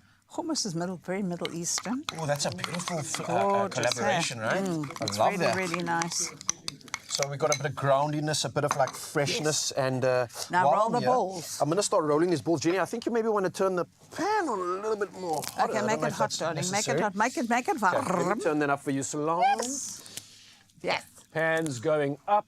That's a little bit better. And then we were talking about the size of these balls because I want to get it correct. We're not making giant balls here. Do they rise up when we're They cooking must them? fit in your cheek now because there's no raising agent in there. So make those balls smaller. Okay. And So get I've them got going. chicken ball duty over here, guys, and as you can Yes. see, don't make it too big, make it a perfect mouth size. The flavor's packed in this, so it doesn't need to be something extraordinary because all the good stuff is in this ball over here. Is this going to go in the pan? Yes. Straight into the pan, all Go right. straight into the pan. Hope it doesn't splash me.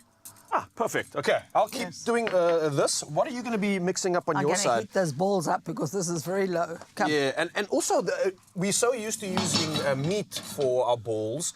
Chicken instead is such a great meat Lentils, alternative. lentils. I love how it's a cleaner meat as well. It's giving you that Absolutely. that Mediterranean zestiness, that freshness. Fresh. It almost lends into, dare I say it, more of the profiles of fish flavors as well. The freshness, the zestiness. That's the Mediterranean vibes, right? Yes, but remember we're having chicken, not fish, unless they fed that poor chicken. No, of course. But it does remind me of that, and it gives me that Yes. sort of island, ocean feel at the same time. Absolutely. So a great, let's say, alternative to fish is using Yes. chicken in our chicken balls, which is perfect. Absolutely. Let's get them balls Love it. cooked now. All right, So I'm slowing down here and then slacking a bit. I need to those get more. balls are too big, that's why. Ah, okay, They might cool. fit in your cheek, but not mine. I'm going to press them down Okay, I'll and make make it a them little bit almost, I'm smaller. going to make them look almost like a falafel. Ah, you should have said that from the start. I got you. Okay. More coming through for you right there. Lovely, lovely, chubbly. I don't think we spoke about the flavor I'm getting and the smell from this. It's I'm going to give incredible. you, there's lots and lots of garlic, as we were saying earlier, antibacterial, antibiotic, antisocial. But I want to bring you back to this beautiful Yes. bowl here. Yes. So we have couscous. You could use bulgur wheat Okay. as well, even risoni, you know, the little pasta Oh, rice. that's like a pasta feel, yeah. Absolutely. And you're almost lending, I know we're talking I'm Mediterranean layering. here, but this is almost giving me a little bit of an Italian feel as well. Yes. Now that you're talking about the salad here, which is something that you could almost eat on its own, it looks that good. Delicious. So I'm basically layering this, okay? Because the balls are going on top. Oh, we're not mixing it in there. They're going to be the hero, of course. Yeah, they're going to be showing the them hero. off. And then what we'll do at the table is we will toss it together. Ah, Okay. I like this because it's almost like an experiential meal as well. Yes. Getting people involved in the plating, getting involved in creating their perfect serve. Exactly. I better push those balls down because now they all look like... So these remind me a little bit of like fricadelles in a way. They are. Right? Everybody has their own fricadelle. We have Yes. kofta in the Middle East and Greek. The Greeks have their So it's like a chicken kefketa. fricadelle meatball in a way. I love it. Delicious. Delicious. Just look at that. Look at that lovely golden crust that's happening. You can hear the oil has reached that perfect temperature. You can see the crisp. Yes. This is a meal, ladies and gentlemen. Of course, Yes. Mzansi, get this one at expressoshow.com. An absolutely perfect way to show off to your guests, your family, or maybe just get your practice on for when you have that big meal day and you want to really show off and make a statement. Good way to get kids to eat other stuff. Oh, of course, Other and stuff mixing as it well. into it. Yes, absolutely. Well, listen, this is looking delicious. It's looking hot. It's looking perfect for someone that's about to go into the hot seat in just a bit. And if you're wondering who it is, we're talking about Peter, who is still here. The man's holding down the fort on Good Hope FM from 12 to 3 on Sundays. But right now, we got him on our Feel Good Breakfast show, and we're going to put him in the hot seat and find out more about him and how much he can handle pressure. There's no pressure in the kitchen if you go to expressoshow.com because you'll nail this recipe. Mediterranean chicken couscous bowl. It's made like no other. It's a perfect celebration of Mediterranean inspiration. And seeing as Jenny has just been all over the international globe, this is perfect to show it off to her as well. So beautiful stuff and nothing more to look forward to, nothing other than the good stuff right here on your Feel Good Breakfast show. Right, I got to finish these balls now. Yeah, Nice. those It looks balls, good. But we're not going to add those.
It's my feel-good breakfast show. Yes, Mzansi, welcome back, your Feel Good Breakfast Show. And I got something that hopefully is going to make you feel even better than when you woke up and watched us. Listen, the Powerball and Powerball Plus is here, and it's at 55 million rand in total estimated jackpots. It's happening today. Today's Tuesday, as a reminder, so you've got to play and you've got to get involved in this, because you can play Powerball for an estimated 51 million rand and Powerball Plus for an estimated 4 million rand, all happening today. So how do you do it? It's simple. Buy your tickets now in store. You can head over to the nationallottery.co.za website. We've got the mobile app, cell phone banking, or you can simply dial *120*7529# and then follow the USSDs. And we've even made it that much more easier to get involved by putting all these details on our Expresso social media pages, so you can go check it out right now, because we want you to ponder. We want you to push out and play the Powerball and Powerball Plus for 55 million rand in total estimated jackpots today. And that means you could be winning big, but only if you play now. So while you get involved in that, we're going to keep the games going and play a little game with Peden. Good luck. And playing a game we sure are. I can't wait to get into it. But of course, I gotta wait for my compadre. Ryle is joining me on this one. And we're putting Mr. Peden in the hot seat. I have to point to him and do it because, this is gonna be so much fun. You guys hyped me up before this, and now it's like, da.